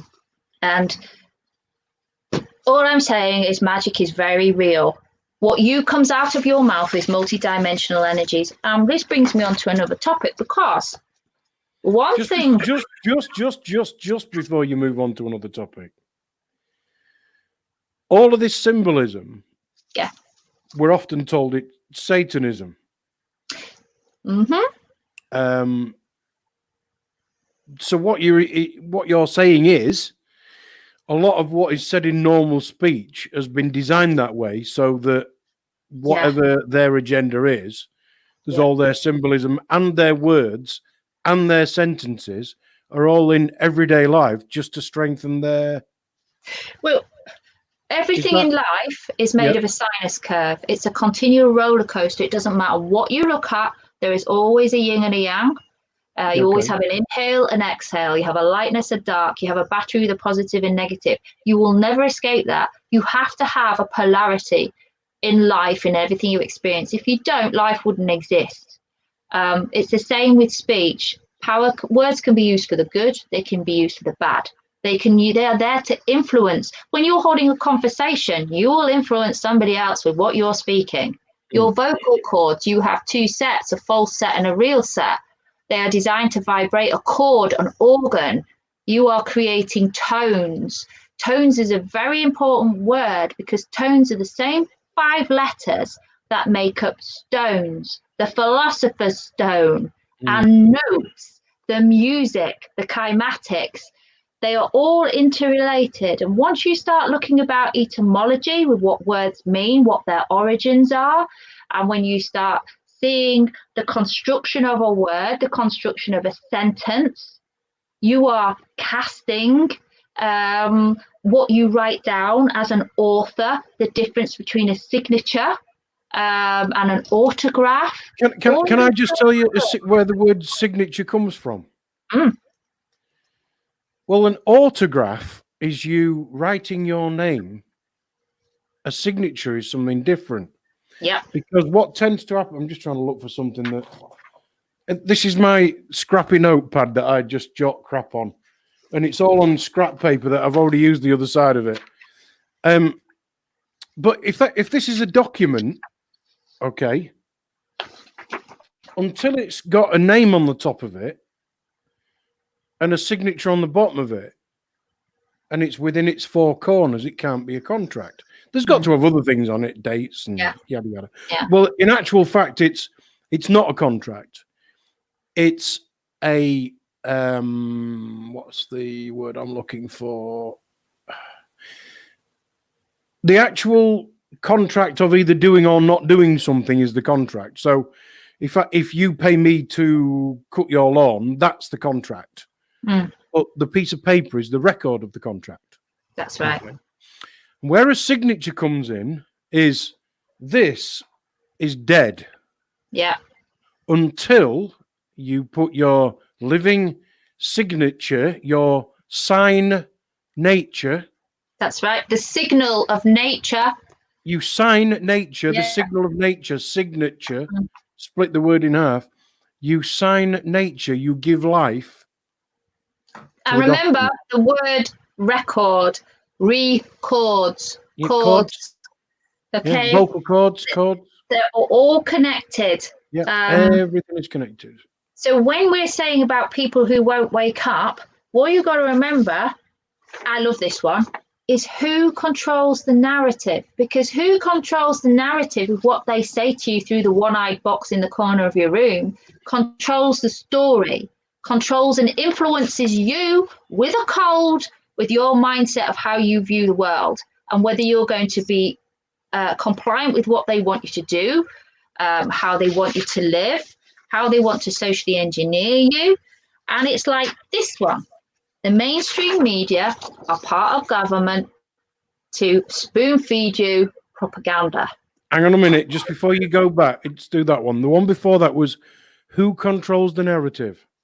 Yes. Sorry, is that World Health Organization controls the narrative, or is it who controls the narrative with a question mark after it? Yes. So narrator comes from narration. Narration is linked to oration, speak, or opera, where you get the word operation from when you go for surgery, because you go to a theatre and there's a performance and there's characters. The whole thing, when you start to unveil it, is like a light bulb moment, an epiphany. And once you start to see things, you realise that things like the BBC are disinformation agents. They want you to have a controlled narrative to believe. They want you to follow their story. They are the storytellers. And what we just want you to do is to start thinking a little bit more out the box. I'm trying to make you a different shape so you can put your things on, Bex. Okay.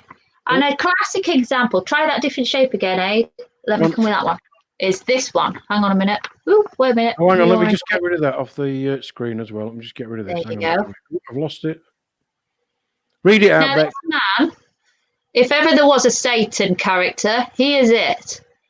He is the same man that puts everybody into cognitive dissonance by on the one hand telling you he wants to save every person on this planet because he loves them so much and he wants them to live with a vaccine, but on the other hand wants to talk about the need for depopulation because the world is overpopulated.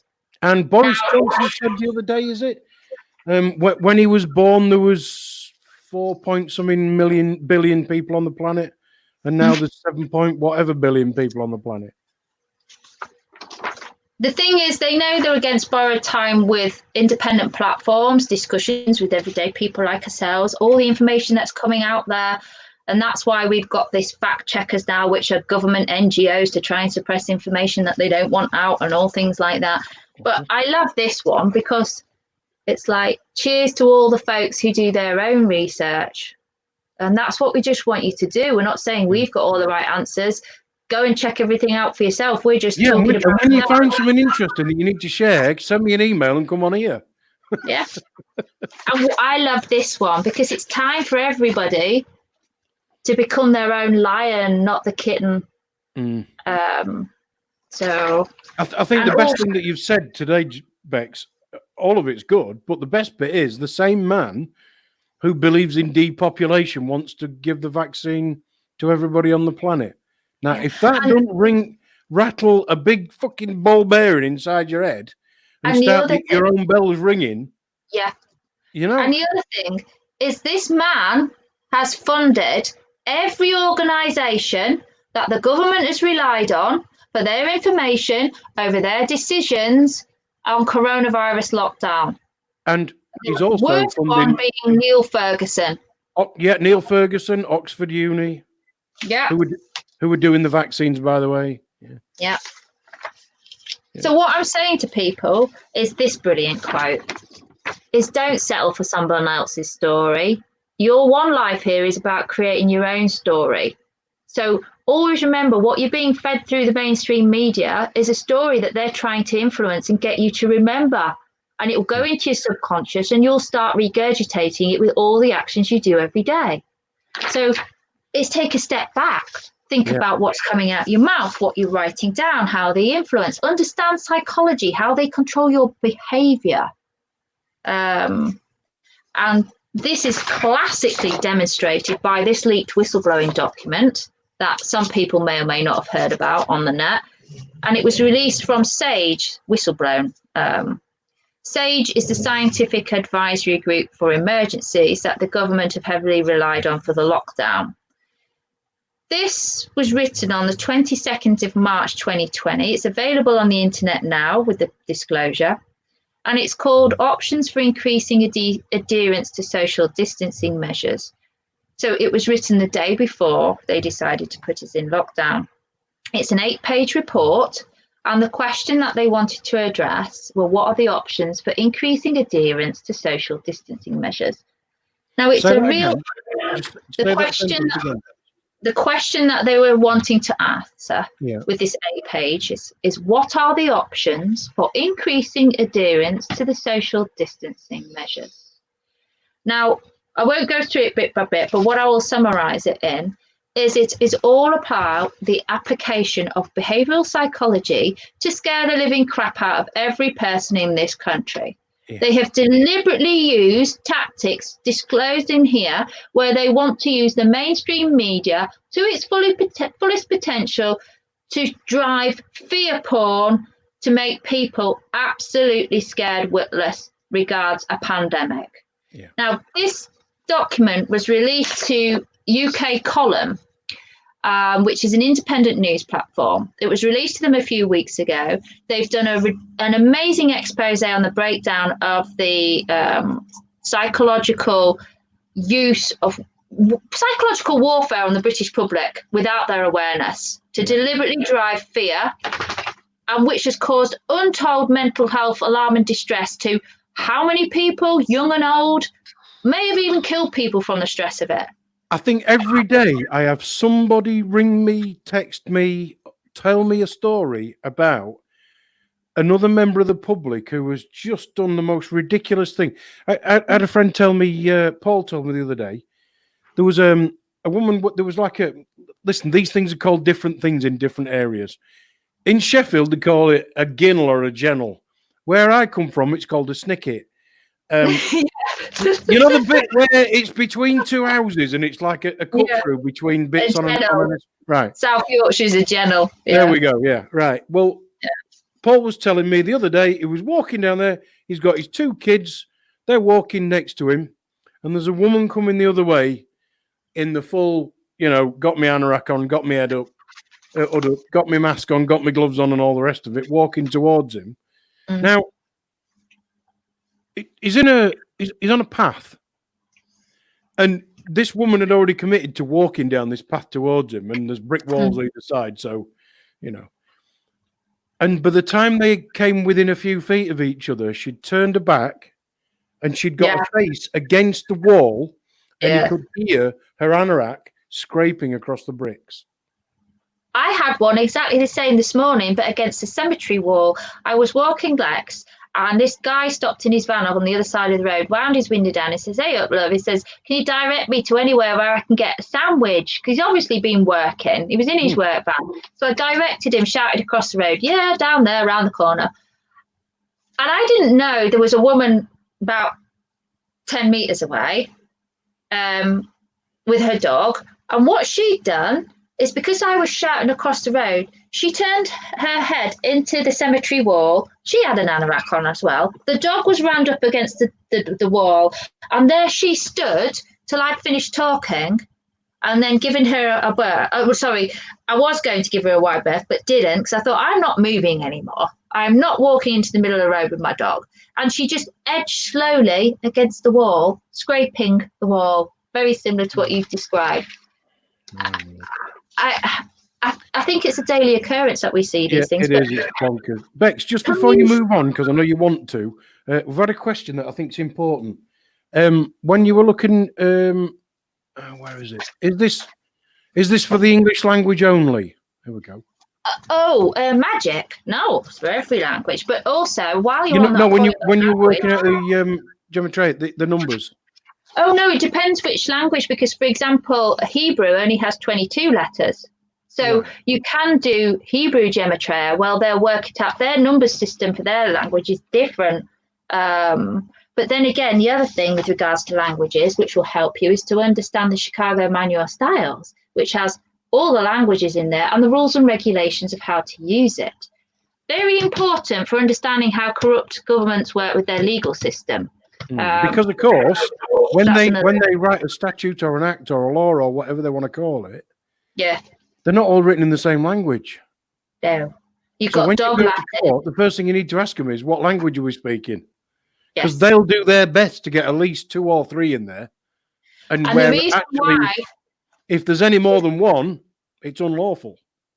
That's right, it's void. And the reason is you've got English grammar, and you've got it, they mix it with dog Latin. It's not even Latin. I think it's sign language, and there's lots of people exposing that now with the use of this book. And I'm really excited because I've only just bought it. But I'm determined to understand the dog Latin, which is where original Latin had hyphens between each word in all capitals. And when you get a legal letter, or like on your driver's license, it's all capitals with no hyphens, which means it's a dog Latin, and it's null and void when it's attached to English grammar. So again, that's magic. That's dark magic being used, which is why they use magistrates, because they're magi.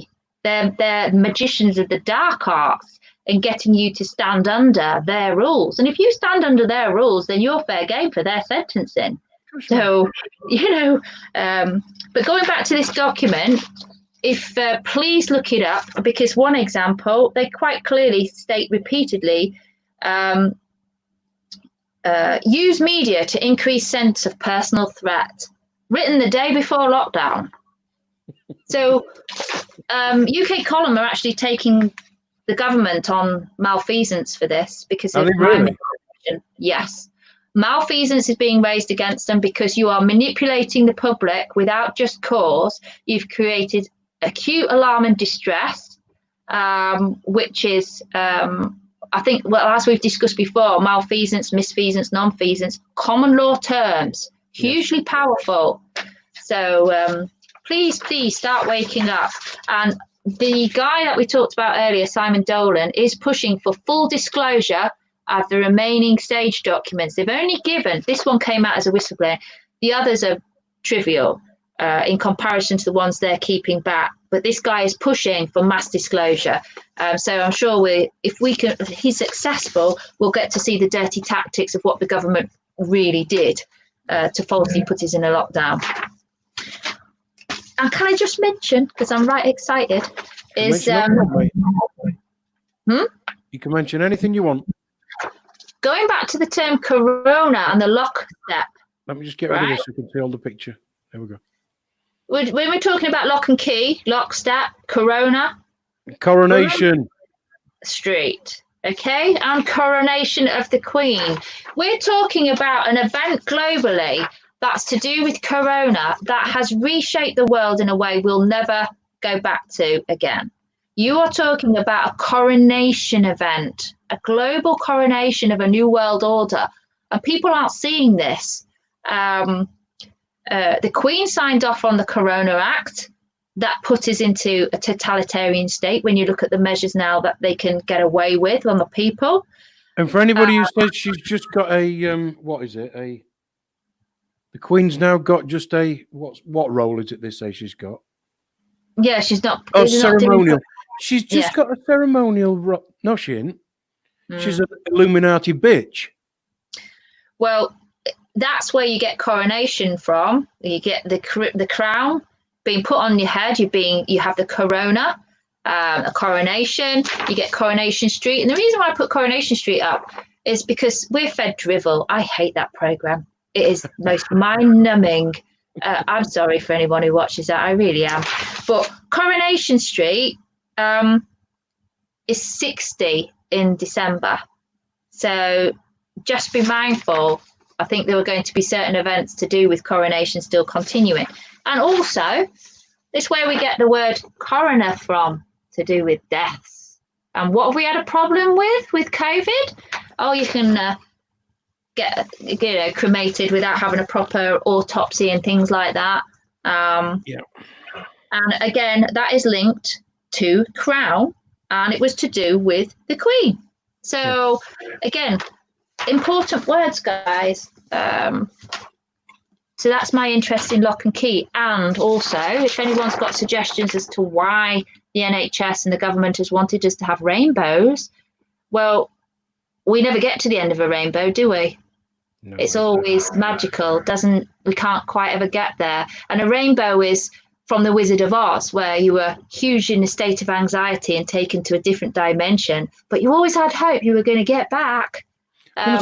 Who was behind the curtain? Exactly. It wasn't this big, powerful wizard. Yeah, so I hate that symbol. I hate that symbol being used. And the last thing is let's talk about the new phones. Oh yeah, let me just hang on a minute. Mine arrived today. Mine came the other day. This is a full Nokia 106, isn't it? yeah, it's a Nokia 106 dual SIM. And mine is. Hang on a minute, with a lithium-ion battery. Oh, mine is a lithium-ion, but it's a TT phone, TT110 emergency phone. Yeah. Do you want to discuss why we've got them? Well, what I'm just about to show this is my. Hang on a minute. Can I do this? This is my not so smartphone, and the reason I have this, I'm going to make a noise. Hang on a minute. Oh, there we are. Because it's indestructible. It's a builder's type phone, but it's a smartphone. Yeah. But the problem is nowadays, if you've got a smartphone, then you've also got, it doesn't matter how much you can turn things off and whatever, but there's still locations and things being pinged out all the time. But if you take your SIM card out of one of these when you go out, so sit at home with this, not a problem. When you go out, take your SIM card out and stick it in one of these. Now they can tell which mast that your phone is pinging off, and they could triangulate it if they wanted to within a third of a mile. But one of these bloody things, I can tell you fucking stood next to within 6 feet. Oh, 2 meters. Bluetooth. Oh, does that mean you're going to get a phone call from somebody from the government to tell you that you've been stood next to somebody who's tested positive? Well, not if you spend a tenner on one of these, it isn't. Because the reason why we're going for these, this cost, where are we? $10.99, guys. $10.99. Yeah. It is 2G only. It does not have internet. It does not have Bluetooth. Yeah. And the reason why we're advocating these is because at the moment the government is subjecting to test, track and trace tests, which are failing at the moment with the Isle of Wight, but their plan is to roll this out nationally for those who want to voluntarily download the app on their smartphones, which then will permit anybody who's COVID positive to then have data collected of everybody who's potentially walked past them or worked with them or sat next to. And with this, they can't do that because there's no app capabilities on these phones. And as Ade said, at worst, eventually they could triangulate, but they're not going to do that if the majority are going to be sheeple and download the app on smartphones. They're looking for 60% of people to download the apps. But what you've got to be mindful of is the connection of the Coronavirus Act that they've passed in March. You right? Yeah. You right? Yep. Yeah, I'm good. And oh, I thought you went ooh then. Anyway, what that means is under the Coronavirus Act, Schedule 21, if as a definitions of contaminant as well as infectious, public health officers with police have the right without a warrant to come and remove people or isolate communities that have got a spike in or a region that's got a spike in, or as they said the other day on the government briefing with the Culture Secretary, even individual outbreaks. Well, an individual outbreak means a single person. And how are they going to achieve that? They're going to achieve it with the test, track and trace. Now, test, track and trace is being done at the moment through phones, but it's not yet active because they're having problems. So the other way they're doing it is with their army of 25,000 people who have been employed now by the government to wait for a phone call for a COVID positive result, to then get in contact with as many people as possible to decide whether anybody that's gone past that person or been with that person is a high risk or not, to then make the decision whether they should self-isolate or not. Now, what people aren't twigging is that this army of 25,000 are under public health. So they're part of the public health team, which ticks the box for Schedule 21. Yep. Now, if you value your privacy and you value your freedom, if you've got a smartphone, what is going to happen if you then get an automated text from government sooner or later to say, oh, COVID alert, you're a red, you must isolate for 2-3 weeks. If you don't, this is what's going to happen. Oh, by the way, the best place for one of these, if you don't want it tracing or whatever, is stick it in the fridge. Yes, even when you've turned it off, stick it in the fridge. Because what you've got to remember is you can, if you don't download the app, they can still potentially update your phone to have it on there without you being aware. They can push messages to it and all sorts. And the other thing is, the alternative is to have one of those Faraday wallets for your phone. But the trouble with that is you can't have your phone on, so you haven't got any emergency contact capability to phone people or let them know where they are, or they get hold of you, which is the beauty of these things, because they do. You can do that. Just in answer to Newbing, who's got that question on the bottom of the screen, how do you pay your bills? Without a smartphone here in Sweden, you can't. Well, what we're saying is, when you're at home, use that, not a problem. That's exactly what we're doing. We're using that at home. Get your SIM card out when you go out and stick it in a 2G phone that's got the dozen people in it that really are going to... There's not many more than a dozen people ring us regularly, or we ring regularly. Or Ade, the other way is when you buy one of these for $10.99, underneath, you can get these off Amazon. Underneath it, you can pay 12p for a SIM card. For example, the Vodafone one that I got. Now, you don't have to register your details. You don't have to register your name. You can just go straight to Tesco's like I did and ask for a £20 top up for this. They don't ask you for your name. They give you a printout with a code. You then activate the code through this, and you have 20 quid on the phone. Some people decide to have a credit card with the name on that they just scan, so it automatically goes on. But this one is just simply a code to add in. So it's not foolproof. We're not saying it is, but I am sure as hell not letting the government have my data as much as possible. I'm not going to be dictated to say, oh, I've walked past somebody 200 meters away and I'm at risk. I've got to go and self-isolate. And under the powers of legislation. My sister, knowing of my jobless plight, actually suggested that I could get a job working for the government and be one of those people who ring people to tell them that they've been stood next to somebody who's got COVID and they've now got to go home for 14 days. And my sister actually said that to me, and it just shows you how my sister doesn't know me at all. But that scenario with the lock, test, track and trace is putting you in your own, through your own demise. You're putting yourself in a position of vulnerability to be under house arrest through your own volition by using smart technology. So it's your choice, guys, but you need to read the paperwork. You need to read the legislation. They have enacted powers without going through Parliament, without going through opposition, without through the House of Lords. It is a tyrannical situation where government is running roughshod and writing instruments and acts that is to the detriment that they won't get rid of. They'll enact the sunset clause time and time again here on after. They're stopping gatherings of 500 people, so your rights to freedom of protest, freedom of expression. You see, I don't protest. I just fucking get on with what I want to do. It's just easier. Just get on with it. You know, look at Lock and Key from a total different viewpoint. They've mastered us locking ourselves away. Yeah. I mean, a few weeks ago, we all said, oh, well, they'll never get us locked up because they ain't got enough police to do that. They don't need the police.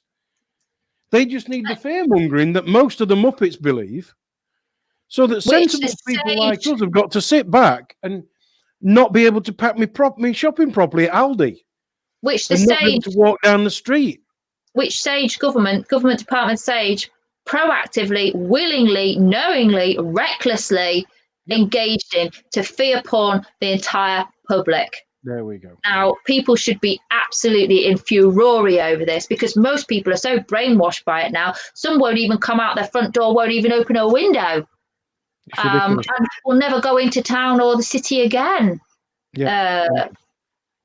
It's madness. Yeah, just one more thing on phones. I mean, that's all I'm going to do. I'm going to use one of these or if I don't want anybody to know exactly where I am, I'm going to have one of these on me. Same SIM card.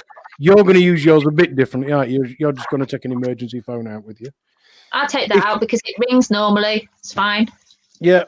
Now, if anybody's not looked at it, somewhere down here there's a video that we did, just telling you how to turn off the automatic right. updates.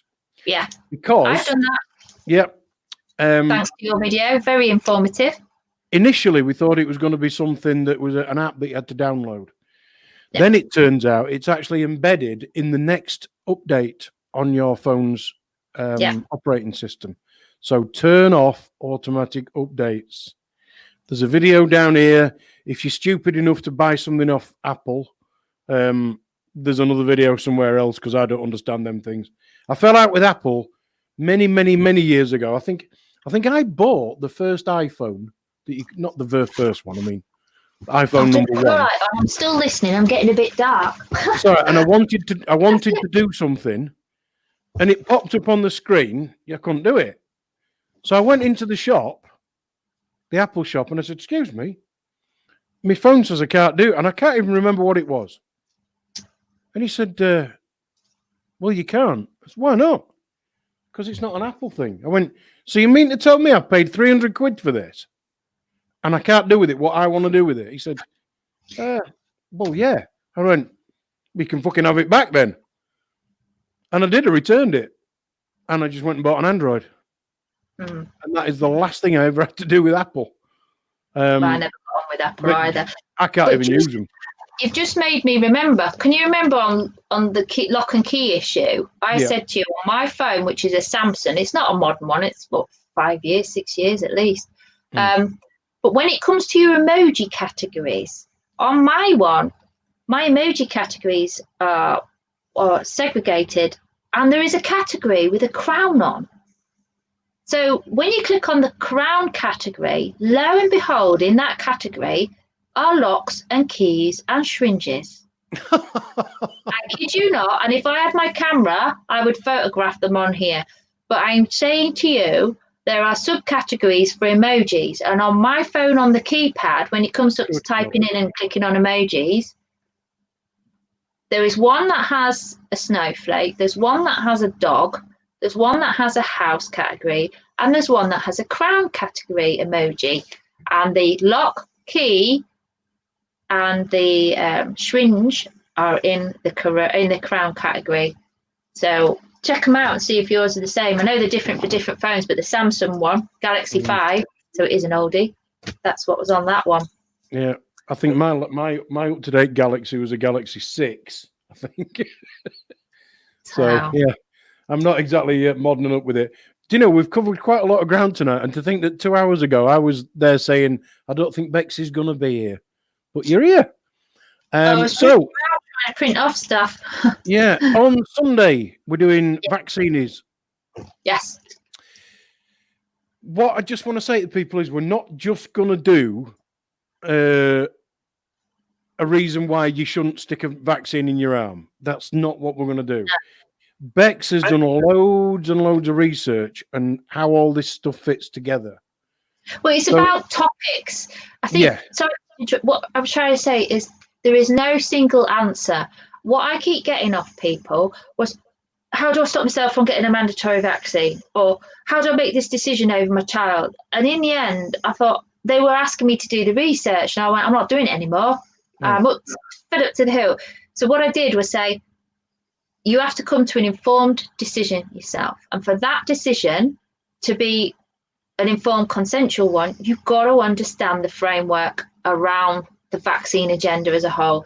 So what I tend to do now is I just give them directions, say, you need to learn about this topic, this topic, this topic, this topic. And then you have all the pieces to create your own jigsaw puzzle for the picture that will make you decide or influence, because you will be influenced by what you look at, whether you decide to have whatever vaccine. So that's what we're going to be talking about on Sunday. Things like this are needed to be in your awareness, because if we are faced with a mandatory threat, and believe you me, Hancock has been threatening for the last few years more and more, and also in the NHS, dereliction of duty, that being chucked around all over the place. I know of some people in the NHS who are very worried about mandatory vaccines, and if that does happen, NHS staff are going to be faced with walking away from an NHS career or being injected with poison that they know is going to harm them. Or getting the person that should be injecting them to write it down that they've injected it, but they inject it down the sink. Yeah. Yes. Yeah. If we've got a very nice, awake member of staff, whoever that may be. Because that's the day I'll be volunteering for my vaccine. Yes. Yes, I get what you're saying and totally agree. Let's pray and hope there will be. Because I think I might go to Dr.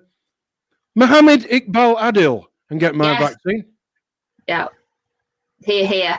Too. Yeah, definitely. So take my personal recommendation from that gentleman. So, well, yes, we've very brave gentleman, and I do hope he is having as much support and protection as possible. Yeah, and I have to say as well, at the moment, Dr. Adil is getting some stick from the General Medical Council, etc. And at the moment, you know, he's strong enough to stick with it. It may get to the point where he's going to need our support. Yes. And I certainly hope that the people who've listened and watched the videos that he's been good enough to do with us are the people who stand up and stand behind him when he needs it as well, because I'll be there. Very, very brave people.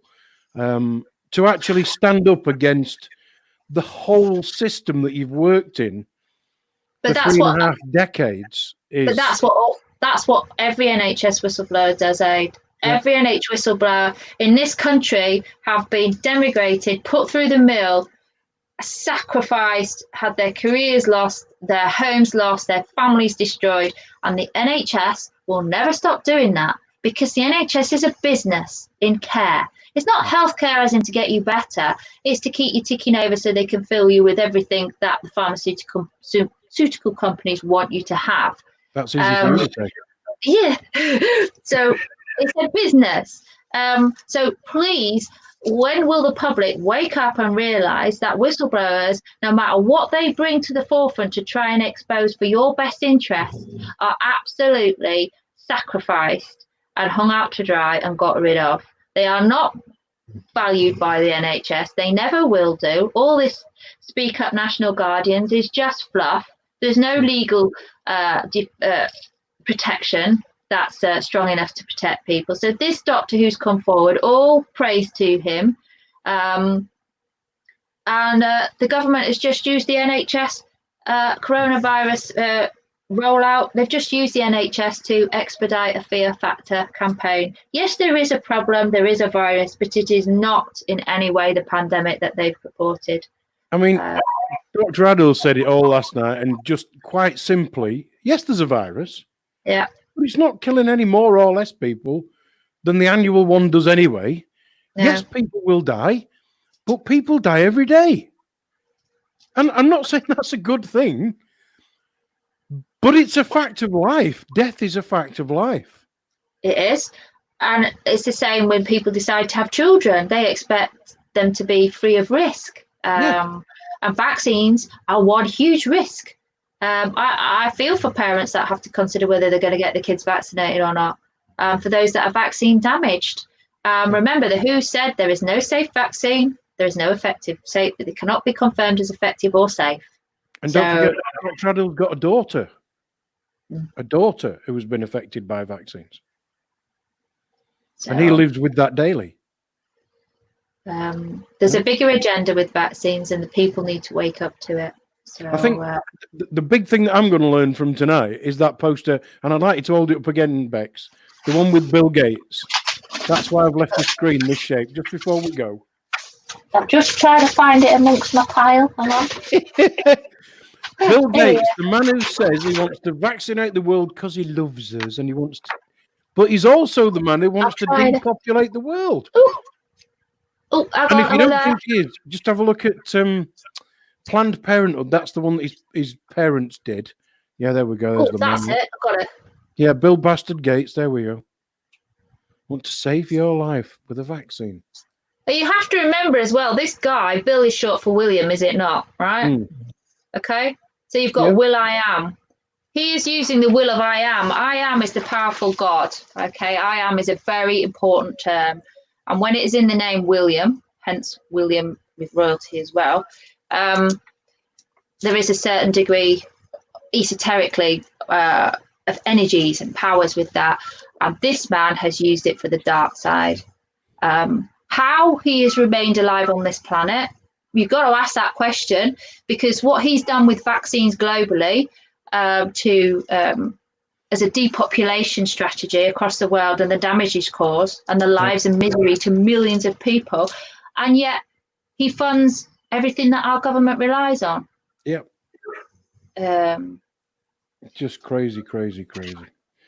You know, him and Fauci, I know they're just the foot soldiers. You know, Gates and Fauci are just the foot soldiers of the Illuminati families, if you want it, the Bilderberg groupers, whatever you want to call it. The Rockefellers. The Rockefellers and all the mates and all the people that above that we don't even see. You know, the 1%, whatever you want to call them, it doesn't matter. Gates and Fauci are just the foot soldiers.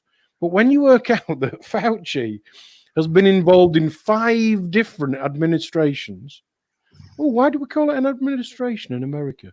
Oh, because when you bring in the administrators, it means you've gone bankrupt. You've liquidated. Yeah. So when people think, oh, no, the American government's not bankrupt. It's called an administration. But when you've got Fauci and Gates who've been involved in 5 different administrations, you think, in fact, it might have been more than that. It's the same though with Neil Ferguson. That's for both sides. Yeah, but it's the same with Neil Ferguson. He instigated the fraud with the foot and mouth, the H1N1, the SARS, H1N1, the swine one, sorry. Yep. Each time, his figures have been deliberately over-dramatized to allow government to achieve what they wanted to do. Your problem reaction. This is Neil Ferguson with his computer predicted that 500,000 people. Biology statistician, isn't he? Yeah, would go into lock. Would 500 million people would die because of COVID, or what was it? 500,000. Ridiculous. 500,000 was it? Yeah. And then the day after went into lockdown, he went, don't know, it might be less than 20,000. And then within a week, it was, don't think it's going to be that many. And but you see, you've got to get people to wake up. His track record is self-evidential of being unreliable, not credible. Yeah. Why then did Boris Johnson make the decision to put us in lockdown? And remember, he didn't publish his figures. Ferguson didn't publish his figures as a peer-reviewed publication. So it wasn't published and it wasn't peer-reviewed. It was sent, as another chap identified, it was sent as an internal memo. A memo! To me, you've got a deliberately reckless prime minister who is also guilty of malfeasance, whichever one it's, because he's deliberately relied on a piece of evidence that hasn't even passed the credibility tests. So we've got no credibility on the numbers. We've got no credibility on the guy who gives us the numbers. We've got no test that actually test for the virus, and you've got the issue of fiddling at the figures, which has been openly disclosed by Whitty on his podium with the briefings, that they've got those that haven't been tested but are suspect COVID and those that are COVID positive, and they're merging the figures. And you've got the World Health Organization identifying 2 codes on the ICD, Infectious Control Diseases codes, U07.1 for COVID-19 and U07.2 if it's suspected. So 1 for confirmed, 1 for suspected. But the figures are getting muddled. Mm-hmm. This is happening in this country as well. So none of those stats are reliable that are coming from the government. They're having to beef them up. And the reason why they're beefing them up is they want to keep the con going till September, when you're all going to line up and want the vaccine. Because what this government isn't doing and what mainstream isn't doing is they are not disclosing to the public what treatments are working. Do you hear treatments are working? No. Oh, about 90% of people who end up on a ventilator die. We hear that the hospitals are not as full as we were originally told. We then hear that, well, that's the point. And the point is now it's just confusion. That's the plan. Bollocks. Yeah. The word That's the plan. bollocks, look it up, Black's Law Dictionary, spell it with an X. It means BOLLOX. It means confusion. So when I sit here and say it's a load of bollocks, when you watch We're not joking. When you watch We're the not TV, joking. people now, because they've been watching the TV, don't know whether they can go out, don't know whether they can't go out, not sure which shops are going to be open if they do go out, not sure if they're allowed to go see family. Then they get a phone call saying, have you been to see your family? Then some kids can go to school and other kids can't. Some schools are looking at opening soon and then all the way through and not bothering with the 6 weeks holidays. Some are saying it's not well September. There's so much confusion. It's the same. I mean, we laugh because we understand the word bollocks. So when you do say it's a load of bollocks to someone and they go, you can't speak like that, it's like, look at what the word means. Exactly what the word means. But it's the same as I've mentioned to you before, testimony in a court. Okay? When you stand on to give testimony, that word comes from testicles, cup of, right? It's not applicable to females. So please, girls, if you're going to stand up, if you want to say, I'm not giving my testimony. I'm not testifying because because you can't, you ain't got any balls. You've got any testicles. That's where the word comes from. And in the olden days, it was you had to cup them, right? Because if you lied, you were at risk of losing them. Take the balls off. Yeah. So it also means cup of knowledge because that's where the knowledge is passed on, the wisdom, and when you understand that word and they see what they have you absolutely confused and muddled with from cradle to grave. Yeah. So. There's just a bit of a thing going on. New Being and Uni Black Sister. New Being was born in Germany, right? Oh, God, people need to understand what the wars are and when things went bankrupt. And we had the First World War, but they didn't get us into enough bankruptcy. We didn't owe the Americans enough money by then. So we had to have another World War. And in the 30s, both America and the UK went into bankruptcy. So we had to go into the banking system that we've got now to borrow the money. So when people say, oh, we won the war, my granddad got killed in the war. Sorry, my great-granddad got killed in the First World War. And he thought he stood as a young man, young teenager, shoulder to shoulder with the men that died with him and spilt the guts everywhere, thinking they were fighting for the country. No, they weren't. They were fighting a bankers' war where all we'd got was a German cousin and a German cousin deciding they didn't really like each other, but they got these other poxy idiots like Hitler to stand in the telly so that people think it was him. And that's all it was. It was a bankers' war to get countries into debt. That's all it is. It's nothing to do with... To this day. They still do that to this day, don't they? And that's exactly what they're doing today. Because they want them to be in debt so they can take over. Well, they're doing it today because what they want is people like me who haven't now got a job to be completely dependent on the state. And who funds the state? The banks. Why? Because who do the state borrow their money off? The fucking bank. It's all the same. Doesn't matter whether it's with a gun or with a pen or with a calculator or with a phone. When you're at war, you're at war. And we are in this together and we have got one common enemy. But it's not a virus. No. It's not. Well, it is a virus, but it's not the one that we've got. It's the idiots who are politicians who feed us this shit. And then it's the people above the politicians who tell them what shit to feed us. That's the war that's going on. And it also starts, as we very well know, when people vote them in the first place, thinking that they've got a choice. It's like, no, you haven't. No. Why do you have to put an X in the box? Because you're classed as an imbecile. There we go. You vote, you register your vote, so you give up entitlement to it. Vote is vocal, voice, vote. Yep. What you do when you register your vote, and it goes in a huge bucket called a ballot box. But you stand in a square box that's got four corners. And because you're an imbecile and an idiot, which you've signed to say you were when you registered your vote, you said, I'm registering my vote because I don't trust myself with it because I'm a knobhead. That's what you're doing.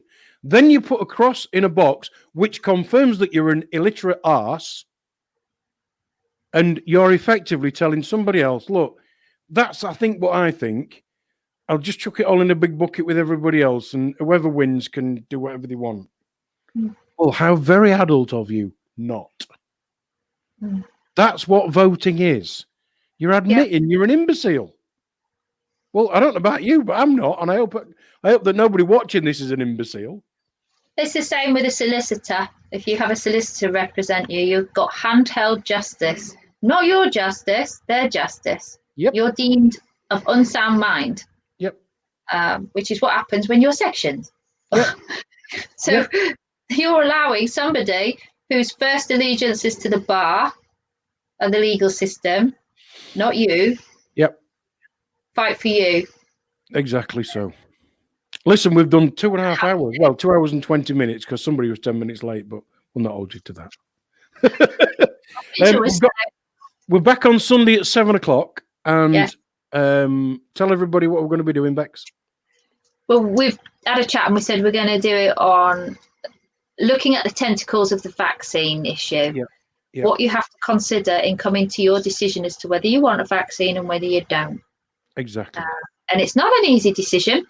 It's for kids anyway. For an adult, it's a bit more easier if you haven't got children. But and also, if you don't want vaccines, once you've come to that decision, how you are going to protect yourself from the state when they start to threaten. Yeah. Because they are in many of the Commonwealth countries, and it won't be long before they try it with us. Yeah. Exactly. And the reason, as far as I'm concerned, is they want to depopulate. They want to depopulate, make you ill, and get rid of you quick. There you go. Before you get your pension. Yeah. Yeah. You know when they changed the pension rules? Now, bearing in mind, I spent 20 odd years selling pensions. I know. When they changed the pension rules and said, oh, look, from 55, if you can get all your pension pot in one place, you can take it from the age of 55. So I did. And do you know what my son said to me? He said, Dad, what are you bothering for? You'll never get to draw it. And he's fucking right. Because I'm 54. I can't get to it till March. By then, it's going to be worth absolutely jack shit. I'll be, by that point, completely reliant on the state. I'll have had to move to some shitty place rather than the bit of a nice place that I live in. You know, and you just think, well, yeah, my son were right. I'll never freaking get my pension. You know, I've got an idea of jumping on a plane, going out, live in Southeast Asia, and come back every 6 months, seeing my kids and my grandkids. Yeah, that just nice and simple, not expensive. I ain't even going to get to do that. No. So, it's the same right, we're pretty much done for tonight, and we'll be back on Sunday to do the vaccine thing, and none of us will be late, will we, Bex? Do you know, I worked all day trying to cobble that. I know you have, mate, and you did a fantastic job. And I have to say that the comments that we always get are that, yes, you can rattle, but bloody hell do you fit some knowledge into what you do. I'm terrible. Once I start, I can't shut myself up. I have to lock myself. Put the gag on from Handmaid's Tale. There we go. So if you're listening to this live, we'll see you again on Sunday, 7:00. If you're listening to this as a pre-record, then thanks for being with us, and hopefully you'll watch one of the other videos. That's it from us for tonight. Thanks to everybody who's been in the chat room, everybody who's commented, all the help that we always get, and we just got to say to you, stay safe.